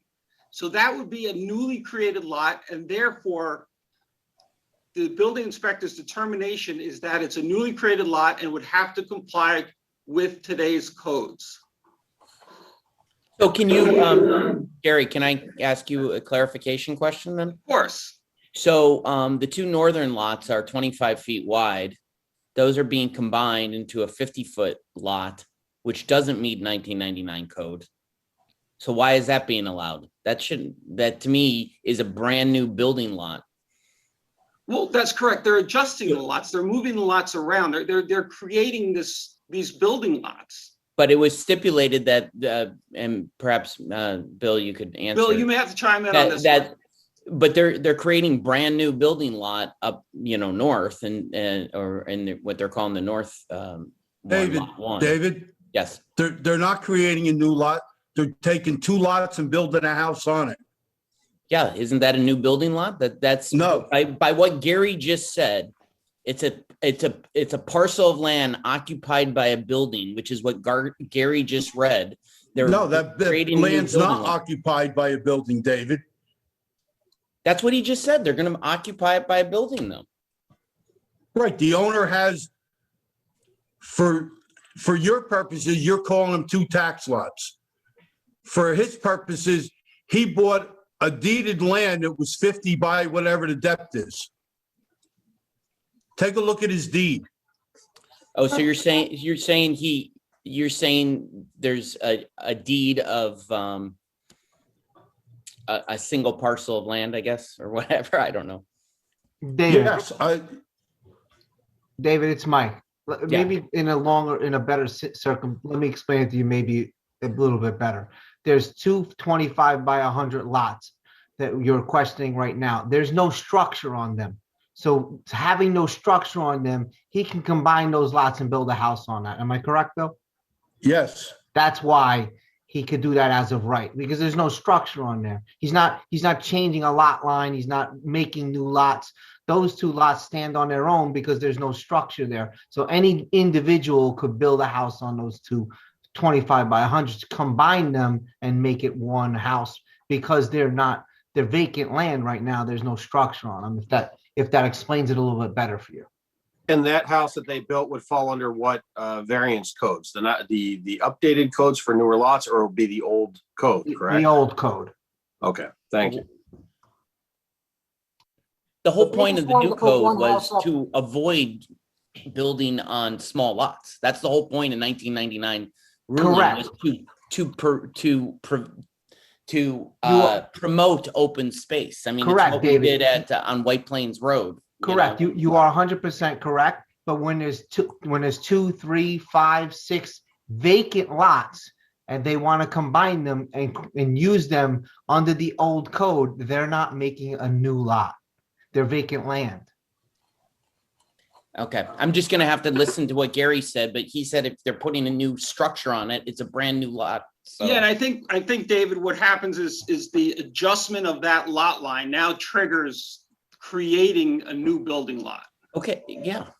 But the point is that you said that it was either there's a structure on the property or you could put a structure on the property. So I agree that I'm confused at why the one lot was approved and the other one was not. Because they're not moving any lot lines. The other piece, they want to move a lot line to create two lots.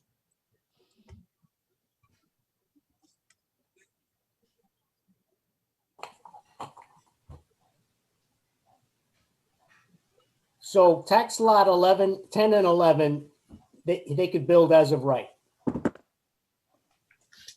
The ones on the northern end. I don't know. Somebody should put it on the screen. Yeah, let's put the original drawing back on the screen, please. May I screen share then again? Sure.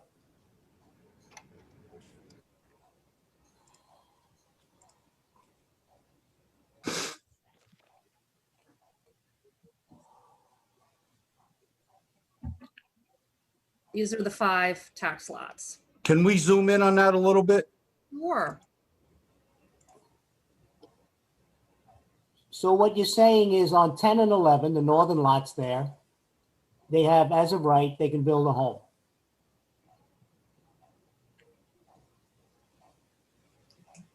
Correct. Even though it doesn't meet 1999 code? Doesn't have to. Those lots exist right now. They existed prior to it. Even though, so 21 years ago, we changed, you know, what you could build on, and you say, you know, for the next 300 years, they're grandfathered in? Only for That's a newly correct. created lot do we have. Only for newly created. He's not creating a new lot here under 1011. They exist.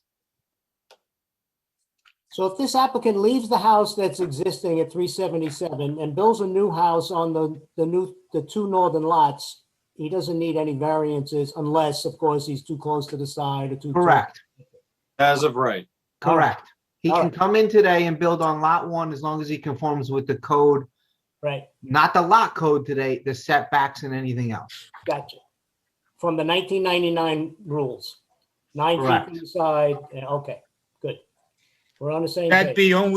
that be only for the lots, or would that govern also the height and the side yard, front yard, and everything else? You'd have to comply with the new code today for all those setbacks and whatever it is. We're No, only it's talking not. about the lot. No, that's not So correct. the only thing that goes back to 1999 is the quote unquote I LOT take that lot. back. I guess not. No, that's not correct. The pre-1999 regulations are what govern the setbacks Right, because the lot already exists. We Right. already had this one, guys. Remember the guys who drilled out that side of the hill to put that little house in? Correct. And they put it on that blank lot and they just got to use all the old setbacks. That was the Correct. exact same situation. Yep. Correct. so basically the whole problem is because they want to knock down 377 and split that thing in half. Now they're in your interpretation, building department, they're creating new lots. And that- Correct. herein Correct. lies 2 the new whole problem. lots. Got it. Because if you look at it, guys, just so I can explain it again, if you look at lot 2 and then you go to 15 and then 15, 12 and 30, those 3, okay, they can't create new lots without you don't have empty lots there because the house is sitting on a 50 by 100 in the middle. Got it. So they're splitting the middle lot in half. Correct. That is correct. So why is this even a discussion? How do we resolve this? Good question. Why They is have- it a discussion? They have the right to come in front of the zoning board and appeal our decision. Mhm.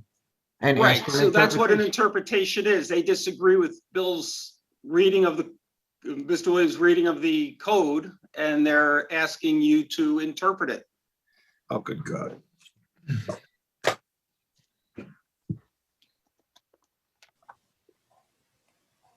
And again, I would refer you back to that definition section. I think the definition section is very clear. Clear as mud. Right, for an attorney.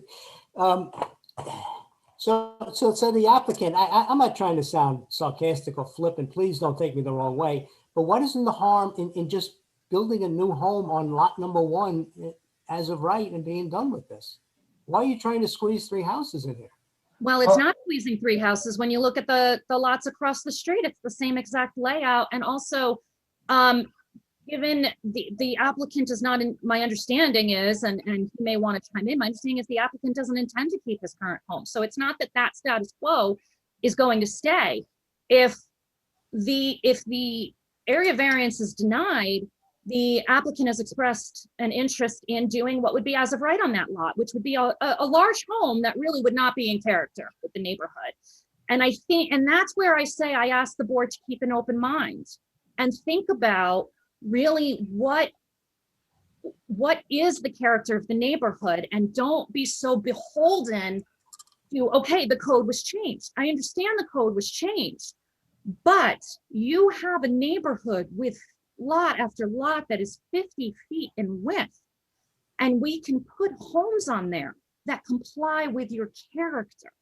But So we should selectively throw out the new law that the village board passed simply to fit in with the character of this street specifically, or all streets in the neighborhood, in the Isn't that village. really the request of any variance though? Is that you're varying what the board has adopted in its code to fit a particular property?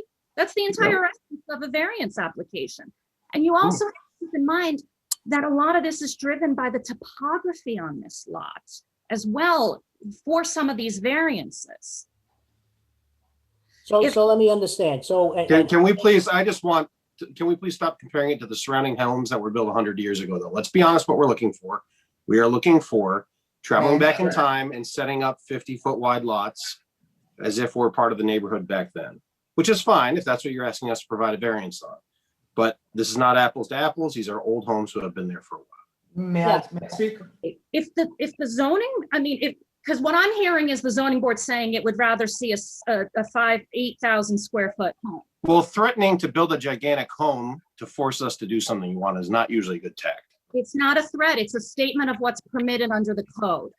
Yep. And that's not, and just to be clear, that is not part of the 5-prong test of what, you could do in the future if we said no. We get people threatening to put Section 8 housing. You better It pass happens this all or the we'll time. build something really worse. Here's what, in 1999, the village said we want more green space, we want larger homes, we want larger lots, and so that, and we have been, as a zoning board, as a village, trying to reduce density throughout the entire village for over 20 years, converting 3 apartment, multifamily homes to 2. So we're trying to preserve green space. It's that simple. And I would submit and looking at the 1999 ruling, that's what they, from my personal viewpoint, that's what the intention was. I would submit that a 0.45 FAR doesn't align with that desire for green space. There's quite a bit of coverage that could be put on the lot.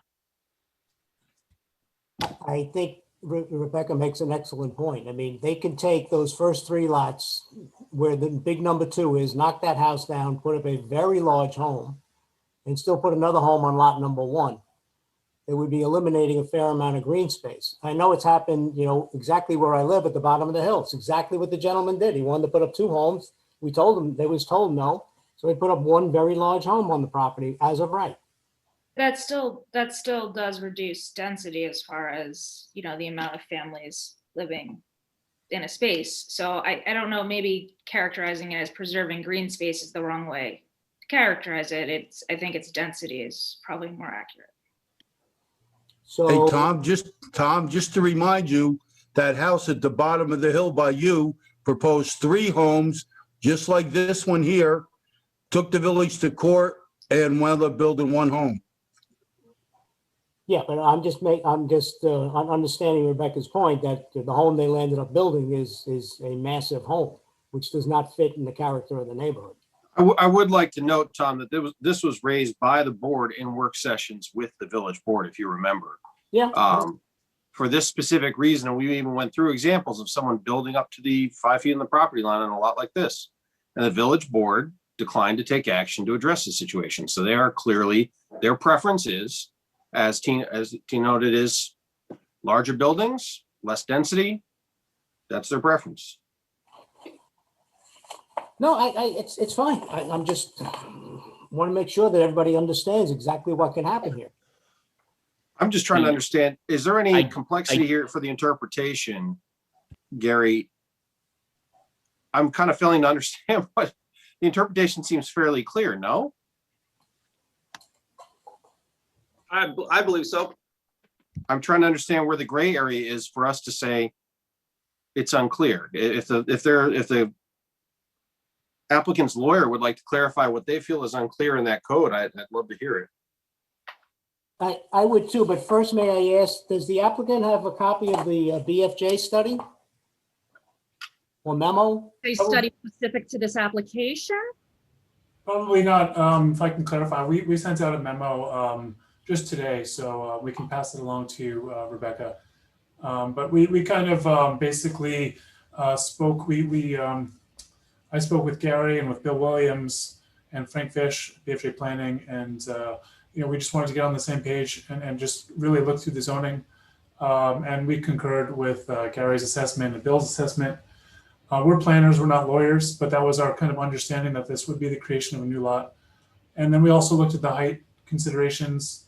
I reviewed that with Bill. That seems kind of secondary to the creation of the new lot, so we can talk about that. And then we also kind of outlined some next steps for the zoning board. The first would be to make a determination on whether, these, on the ruling.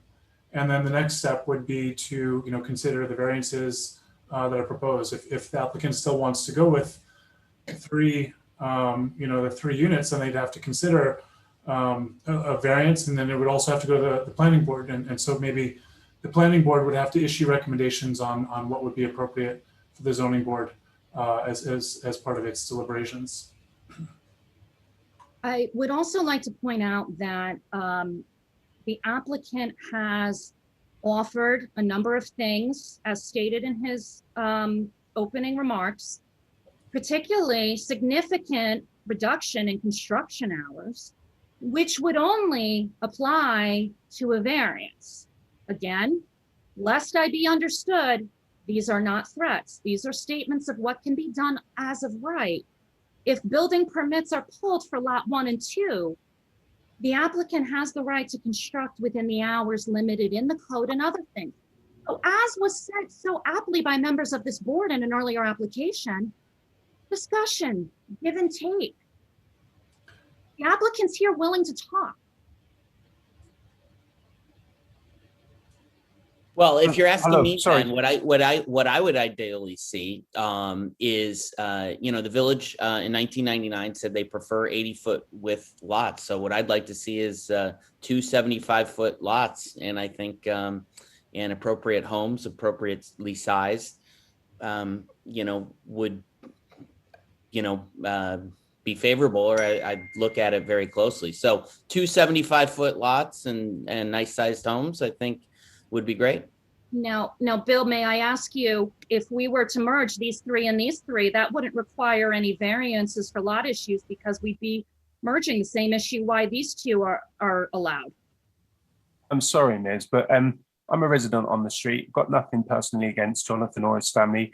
I applaud that, he should be able to build on there. It's not time for public wait, no, forum. because we're putting the cart before the horse. It's not time for a public comment. It's yet. not. We're putting the cart before the horse. Okay. If this is only allowed to Can you build please two mute? pro- Can you please mute this person? Thank you. Thank you. The public will be asked for their comments in a moment, please.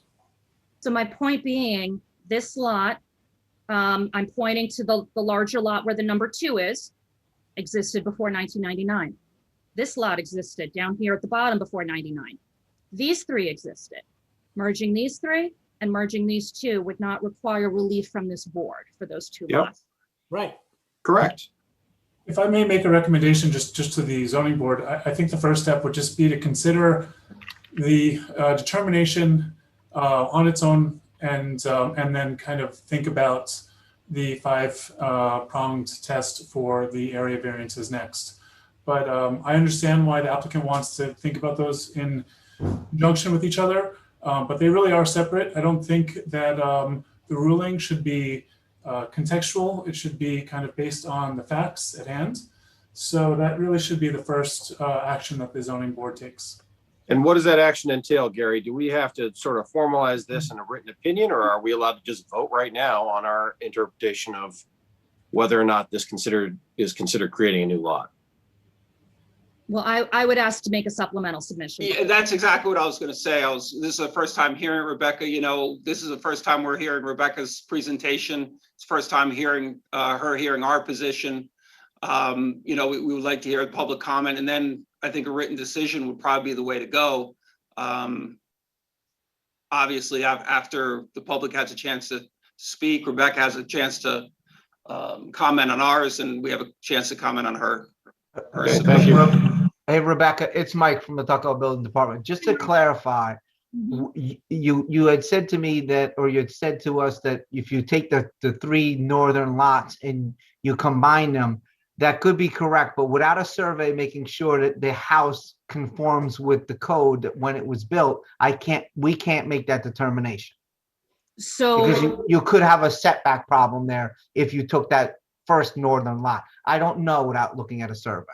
okay, because this is the lot upon which it was, but I I understand that. your point. Your concern is whether or not this meets the setback. Correct. 399.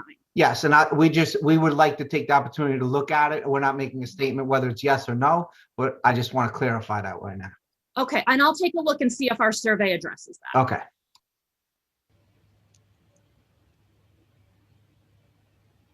Okay, very good presentation. I want to thank you, Rebecca, and the homeowner for what you presented. It was very thorough. And you understand where we're coming from right now and where we need to go. Mhm. So I'm going to make a motion to open a public hearing regarding, excuse me, this application. Do I have a second? Second. All in favor? Aye. Okay, is there anyone from the public who would like to comment regarding 377 Marbledale Road? Please state your name and address for the record. I'm Maria Pellegrino. I live at 376 Marbledale Road. I am against a 3-row house development across the street from me for the following reasons. Long-term impact.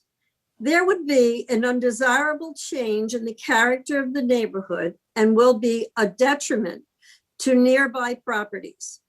Over these past 43 years, my husband Frank and I have added 2 extensions on our home, which was originally built in the 1920s. In keeping with the trend of larger homes being built in our area, we chose to remain here and add value to our home. Now a developer is trying to change the strict building codes we adhere to by squeezing 3 smaller, taller houses into 2 building lots. As a result, the value of our home will decrease. Parking spaces will diminish. Green space will disappear. Tuckahoe will begin a trend of building city-like row houses in a small village. Overcrowding will occur. A second long-term concern is that this may have an adverse impact on the physical or environmental condition of my home. Will drilling and possible blasting compromise my home's foundation? I'm living on a high water table as it is. Will an increase in impervious surfaces result in additional runoff, which are currently absorbed in the current terrain? Residences on my side of the street are already susceptible to flooding, and I've had many, and additional runoff may exacerbate that situation. In the short term, concerns of large machinery will be blocking my house. I'm right in the middle of these 3 houses that hopefully are not built. My son and I need to be able to use our driveway for work and personal use throughout the day. Loud drilling and possible blasting will inconvenience the surrounding neighbors for an untold amount of time. And I just want to add and say that, sorry, I'm just going to find my spot and continue from here. Sorry. I feel who will benefit from this development? The only people that are going to benefit are the developers. The neighborhood is against this appeal for the above reasons, as well as their own individual and collective concerns. I therefore implore the zoning board to deny the variance appeal of 377 Marbledale Road, which would allow 3 row houses to be built on a 2-lot area and would set a precedent for future overcrowded building to occur in the village of Tuckahoe. And I thank you for your time and serious consideration in this matter. Thank you. Thank you very much. Is there anyone else from the public who would like to comment? And I would just like to say, if you could please, all the points that were just made are excellent points, and we appreciate hearing from the public. If you have points that agree with that and you want to, weigh in, state your name and say you agree and move on, that's fine. If you have additional points, then please bring them up. But I'm just trying not to have, the same things repeated because I'm sure a lot of people would like to comment on this. So if you could, please, that would be appreciated. Anyone else from the public who would like to comment? How do you do this?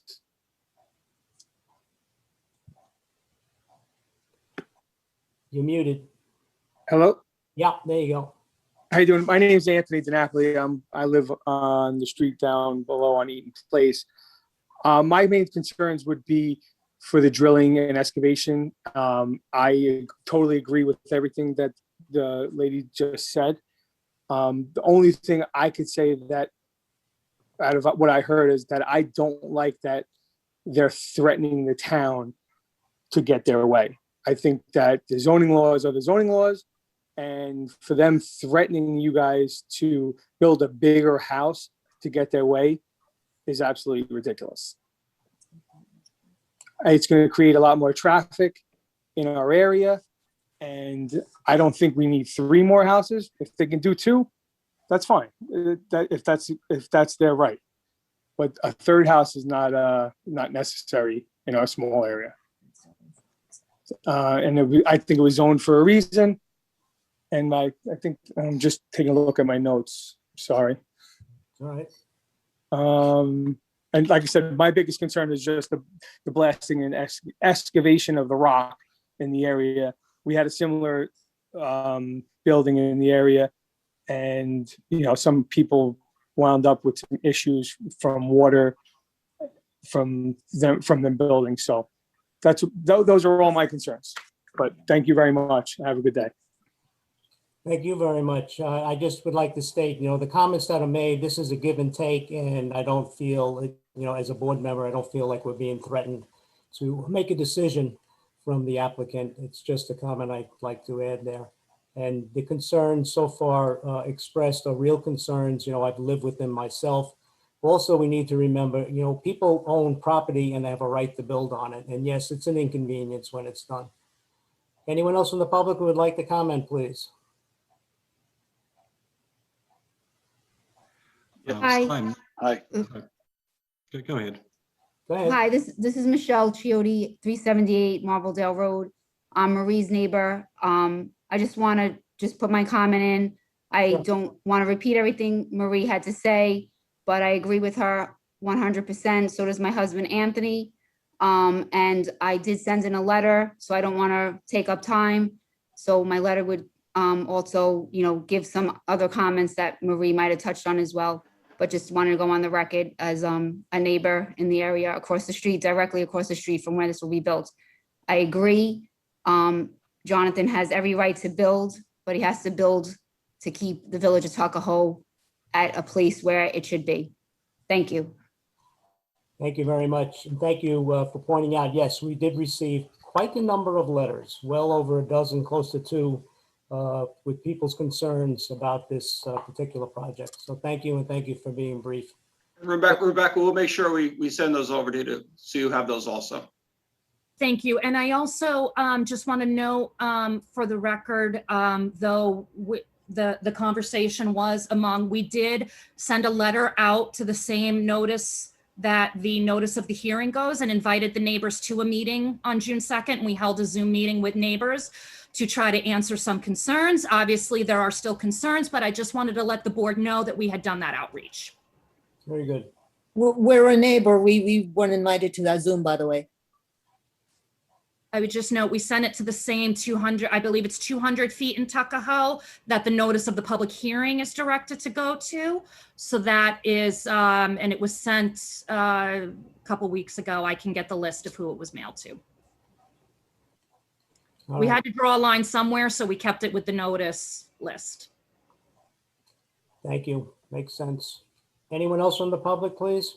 And Tom, I just want to, just so everyone knows that the intention is to keep this hearing open till next month, so they will have an opportunity after these new submissions to comment also next month. Good point. Very good. And I also would like to note that for some of the people attending with concerns, this is going to take a while. We only have one more meeting and then we're on break for August. So it's almost 100% this will run into September, October. I just don't want you thinking this will be over and you can kind of be done with this by next month. Very good. Thank you. Please, anybody else? Hi, this is Isaac Sokolik. I live at 9 Stewart Avenue, which is around the corner from the house in question. There are 2 points I'd like to share. First is, I'm not sure where home construction ends and heavy demolition and heavy grade construction begins and what the variances are required for heavy construction. But that's what this sounds like when I hear 30 feet of mountain being pulled out in an area near a mine where we've had sinkholes in our streets on Marbledale. I don't know if there's been an environmental study conducted around this kind of construction. And I don't know if the consideration of people working in the area, we've been working remotely for the last year. Many of us will continue to work remotely over the next few years. I don't know if there's been consideration for the noise factor for many of the students who live in this area when there's heavy construction going on during the afternoon hours when they're supposed to be doing homework. And I don't know if there's been consideration for several special needs kids who live in this area. All these will be affected not by just a home being built, but by heavy construction being done and the impact of doing it in an area that used to be filled with mines. So I hope you will take that into consideration. Thank you. Thank you. Hi, I'm a resident at 351 Marbledale Road. I also oppose this. I don't oppose him building what he is legally allowed to build, as in. Sorry, my name's Tristan McDonald. Thank you. As I said, I don't oppose him building what he is legally entitled to build, which is, from now seeing all the schematics and drawings, 2 properties on 2 lots of land. But going for a 3rd property, really the only thing that benefits, as someone has already said, is it benefits himself and the developer. It does not benefit the community, it does not benefit our children, and it does not benefit with the extra noise and construction and all of the additional things. If that's the case, that, you know, people can just start chopping up their lots, then I would consider bulldozing my house down and putting 2 properties where 1 property right now stands, because that's essentially what he is trying to do with this 3rd property. Thank you very much. Anyone else? Yeah, this is Monique Johnson from 2 Stewart Avenue. The side of my property is on Marbledale. I really wish, and I know that you guys had to go in a certain order this evening, I really wish we would have had more time for the public to speak. I realize it's 11 o'clock after 11 at this point, and people are really tired, but we're kind of getting cut short as opposed to some of the cases that went before ours that went on for a longer period of time for open discussion for the public. I also sent in a letter, and I want to just also keep it brief and just say I agree with everything that Maria Pellegrino said. We've been suffering for a really long time with our water issues here. We've had issues with speeding and other problematic driving on our road. That's why we had to add those 2 stop signs. There's over congestion, worry about losing parking spots. And yes, I support Jonathan and his family's ability to build another home. But I do believe that this is about profit and building. I don't think it's about a sense of community. The characteristics of these homes are not in conjunction with what we already have. So those are my points for right now. Thank you. Hi, Monique. I just wanted to say, we hear you. I'm sorry it's late, but imagine being the Pilates studio and you had to wait till after this meeting, right? It's a difficult balancing act that Tom has to run as far as who goes when. We apologize. Keep in mind the meeting is not closing. So, you know, the next meeting, there will be a lot fewer applications. You can come back. We can have the same exact public conversation that we're having now. And I'm sure there'll be plenty more time in July. And again, this will run into September. So you should have hopefully ample time to respond publicly at this forum. Yes, that is Ethan, correct. I appreciate that. I guess it's just also frustrating because it feels like this is going on for a while, and we were at Jonathan's last meeting with his attorney and architect. And I feel like some of the things that David and others said, I'm just wondering why it isn't so clear cut, why we're continuing this conversation over more months to come. Like, why can't we just say it's done? You can't do the 3 homes. It's either 1 or 2 or none, at this point. Why are we prolonging this? Because lawyers are involved and complex zoning code that's developed over hundreds of years and sometimes didn't even exist a while back. So I share that frustration. When I first got on the zoning board, it was the same, like, why does it take 2 months to approve the simplest application? But it's just the process that's in place. We share your frustration. I'm sorry it takes us long, but especially something like this, you would want us to take our time, right? The damage of being flippant or casual about a project like this could be more lasting than taking our time. And everyone deserves their day in court. So I know it's rough, but thank you for your patience. Anyone else? Hi, am I on? Can you hear me? Hi, just very briefly, my name's John Callahan. I live at 347 Marbledale Road. I apologize for being one of those lawyers often involved in things like this, but I do appreciate how it takes time. I also appreciate very much how your village attorney let people know that this hearing will continue so they can review the further submissions. Apparently they're going to be in comments. They don't have to get back up and comment 3 or 4 times. They can review the materials. And now I'm going to get off, and I thank you for all the attention I see you're putting into this. Thanks. Thank you, John. Appreciate that. Thank you. Anyone else? This is Jonathan, the applicant. May I speak, or is this not my time right now? Is it brief? Yeah, it's brief. I just wanted to just touch on a couple of things. In response to my neighbor who was speaking about people working from home and whatnot, I just want everyone to know that I don't plan to begin building for most likely 2 summers, another year, or whenever I have to by the code of the Department of Buildings as to when I must start construction after permitting. But we have at least this summer and most likely next summer before I even put a shovel in the ground. So hopefully by then everybody will be back to work in their offices, everyone will be back to school, etc. So hopefully, that will be a point where, some people can kind of get a sense of, a little bit more calm in regards to that. In regards to the 3 houses versus the 2, I've heard a lot of feedback from people saying that it's only to my benefit. The reality is it will, of course, without question, but it's also to the benefit of the village, in my opinion. All right, Jonathan, you made those points already. I'm sorry. We have to move on. This is a repeat of what was said. Thank you. It's I thought you were going to make one simple comment. No, we're done. Sorry. Anyone in the public who would like to speak? Yeah, it's Joe Sabelja. I'm at 374 Marbledale Road. I'm directly across from 377 Marbledale Road and the applicant's property.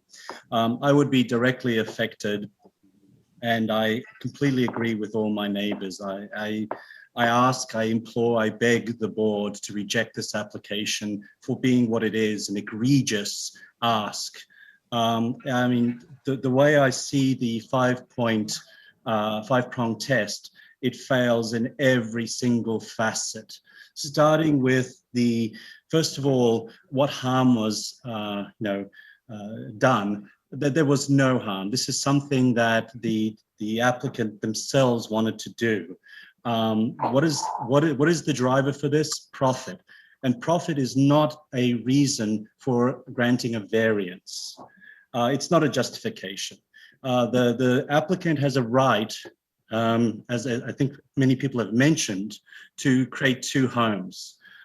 That's great, but because he wants to add profits to what he's trying to do, he can't build laterally. He wants to build horizontally and essentially create what are row houses across the road from us. Now, what I'm really afraid of is property prices would plummet here. Now, what the applicant is doing is basically saying, hey, two of my neighbors to the north have some similar variances. I think that's cherry picking.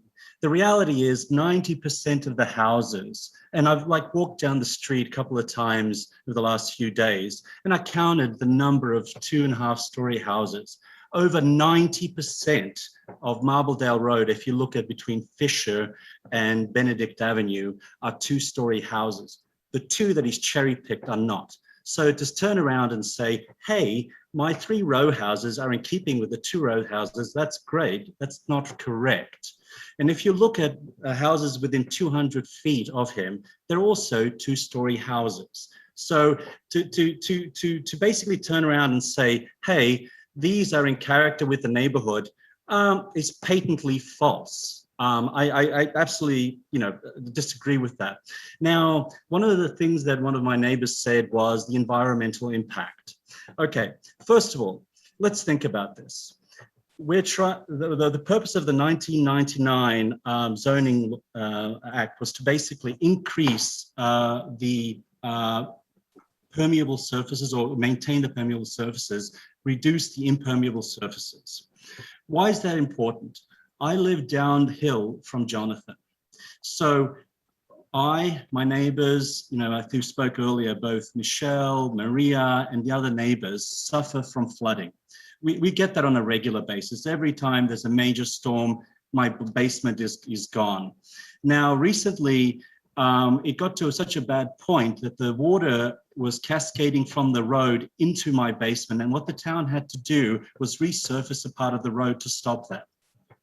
Now, one of the issues that we have is with the decrease of permeable surfaces, we're talking about the flora, the dirt, the terrain, it's going to increase the impermeable surfaces. I mean, that's patently obvious, because what you're going to have is additional driveways, houses, etc.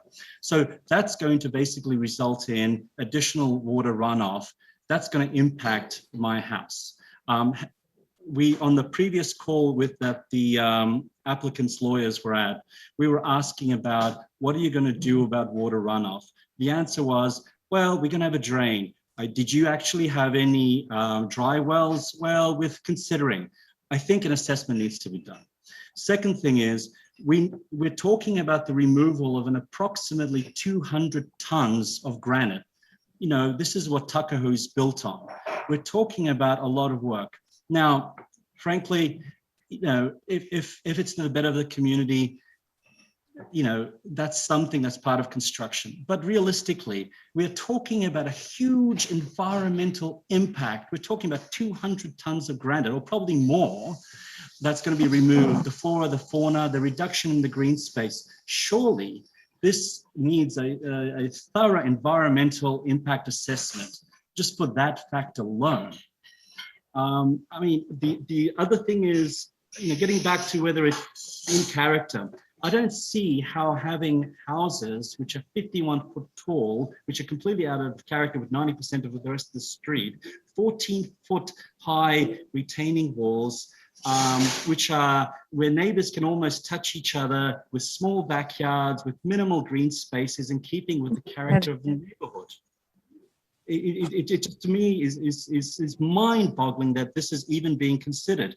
The number and the size of the variances are so huge that it just does not make sense. And I think, when I saw the lawyer for the applicant, I think her perspective, what I saw earlier was, well, can we negotiate? That's what I understood, when she said 10 minutes ago. It's like, I think everybody realizes it's egregious. And frankly, it should be just rejected out of sight, because the neighbors are unified in turning around saying, this is a bad idea for the neighborhood.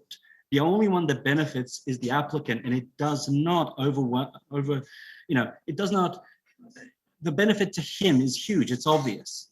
But the detriment to the community and the health and safety and everything else is such that it does not justify it, and the zoning board should just reject it. And thank you for your time tonight. Thank you, sir. We appreciate your input. Somebody named Michelle Lawler has a hand up. Would you like to say anything? Yes, can you hear me? Yes. Okay, yes, my name is Michelle Lawler. I live at 11 Eaton Place. I just also had a question. What school districts are these homes zoned for? I'm Are they- guessing Eastchester, but I don't They're know. Eastchester. Okay, that's a major problem because, our class size numbers are going up every year. So this is really doing a disservice to our children that he's trying to pack 3 houses onto, a property zone for 2. We also have a unique experience here on Eaton Place because we had new construction that was built at the end of our block. And let me warn all the people on Marbledale that the builder that built these houses was known to OSHA, very bad guy, built them, disaster. And when we have a lot of runoff when we have a lot of rain, and I've taken pictures, we've had like a lake at the end of the block. And so my warning is to all of those people on Marbledale that, whatever builder they get in there, I can't believe that we had the problems. My heart breaks for the people that bought the houses there. They can tell you themselves what an absolute disaster it was. We had a person that bought the house that left a year later. My next door neighbors, both of them have had their basements flooded, and their basements hadn't flooded in years before these houses were built.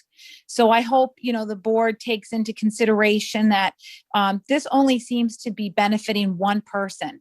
And if the applicant really wants to be a good neighbor, he'll really heed the warnings and respect, the community's feelings on this, on what he's trying to do here. Thank you very much. Thank you, Michelle. Tom, if I could, real quick, while we understand your concerns, I want to very clearly note that the zoning board is in no way, absolutely no way allowed to contemplate the impact of schools or children involved in the applications in front of us. Anyone else from the public who would like to comment? And again, remember, I'm not, using this to get rid of you, but we will be open for the next couple of months. So if you're inclined and you want to speak next month, that's fine. If you'd rather speak tonight, please go right ahead. Anyone else?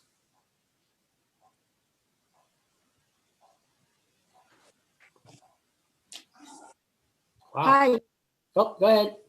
Hi, this is Phyllis Chamara. I reside at 366 Marbledale. I'm going to save my comments for next month, but I just wanted to put it on record that my husband and I oppose the application, and we are in agreement with our neighbors and a few other details, but we'll save them for next month. Very kind. Thank you very much. Anyone else? Yeah, hi, this is Richard Buckley. I'm at 5 Stewart Avenue. And Jonathan, I agree with my neighbors and what Michelle just eloquently stated. I think as a good neighbor, maybe you should consider a new proposal for this property. And I would hope that you would take that to heart, that, maybe 2 would be better than 3. 3 looks tight to me. Even though your presentation I thought was very effective, but just to my eyes, 3 looks tight. Thank you. Thank you. Anyone else? Hi, this is Nick and I Lang at 368 Marbledale. We will save our comments once on the revised understanding from the resubmitted materials. We want to extend our thanks to Jonathan for doing his best to receive feedback. But at this time, based on our understanding and their comments, we agree with our neighbors. We oppose the motion. Thank you very much. Anyone else? This is Maria one more time. I just had one more comment for Jonathan. I was very excited and happy for his family when he said that they were going to build on my understanding at first, our first conversation when there were going to be 2 houses. That's what I understood. It was in the second conversation that we had that he showed me his renderings, and I saw 3 houses, and that changed the whole climate for me. So, but I was happy when he said 2. That's what I understood. So I'm all for that. Thank you. Anyone else? Linda Caliconi at 65 Warren. My husband and I also oppose the building of 3 homes. Thank you. Anyone else? Going once? Twice? And don't forget, as pointed out, you will have more time to comment at our next meeting. So that's it. No one else this evening would like to comment? All right, I want to thank the applicant and I want to thank all the members of the How do you do community that spoke up. We have one more.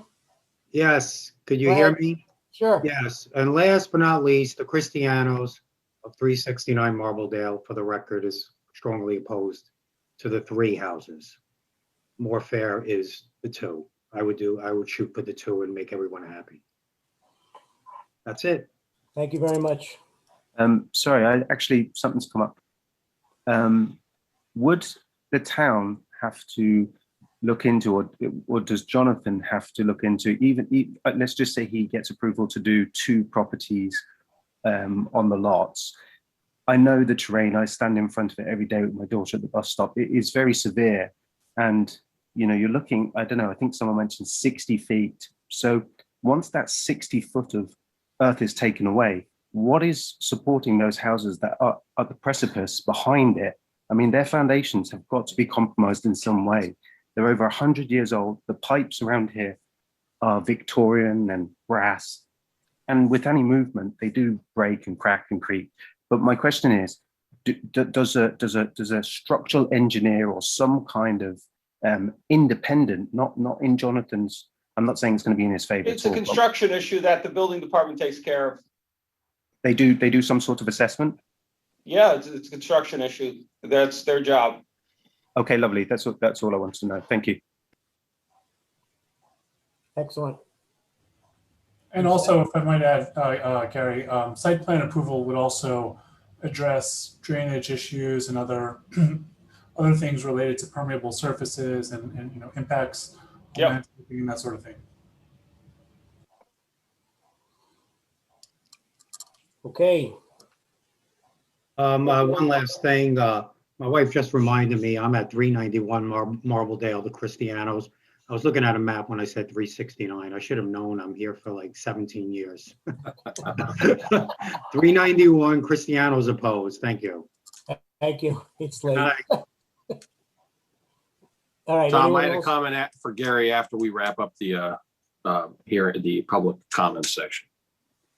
All right. Again, so I want to thank everyone from the public for your comments. I want to thank the applicant for your presentation. And please, folks, don't feel rushed. We will be here next month and you will have the opportunity to make new or additional comments. So And it with won't be that- this late again. I can promise that. Yeah, this is an anomaly. I'm going to make a motion to leave the public hearing open. Do I have a second? Seconded. All in favor? Aye. Aye. Okay, seeing no other Okay. further business, I'm going to make, Gary, I wanted to ask Gary a question. What's next steps here, Gary, for this interpretation? Is this going to be a 3-month thing just for the interpretation, or can we get this done next month? Well, I'll speak with Rebecca and we'll get a timetable for you guys, because I don't know what her submissions are going to be, and we'll figure it Okay. out. It just doesn't feel like something that should take 3 months. That should take, yeah, I agree. You know, at least once we pass the interpretation, then we can move on to the whatever variances that are Right. required. Okay. Rebecca, good. We'll talk. Yeah, I'll find your email so you have my my direct line. My office is still a remote hybrid situation. Sounds good. Hey, Rebecca, if you also want to call with Joe Crocco's office and go over some of those items, we can. I would appreciate that, Bill. Thank you. I think Joe might still be on the line unless we lost him. I'm here. Joe, you're getting old. Go to bed. It's only 11:30. I did 2 Zoom meetings tonight. I was on 2 screens at one time. That takes skill. all Yeah. right, you guys can talk separately. I'm going to make a motion to close this meeting. Do I have a second? Second. All in favor? Aye. Thank you and good night, Tuckahoe. Good night. Right.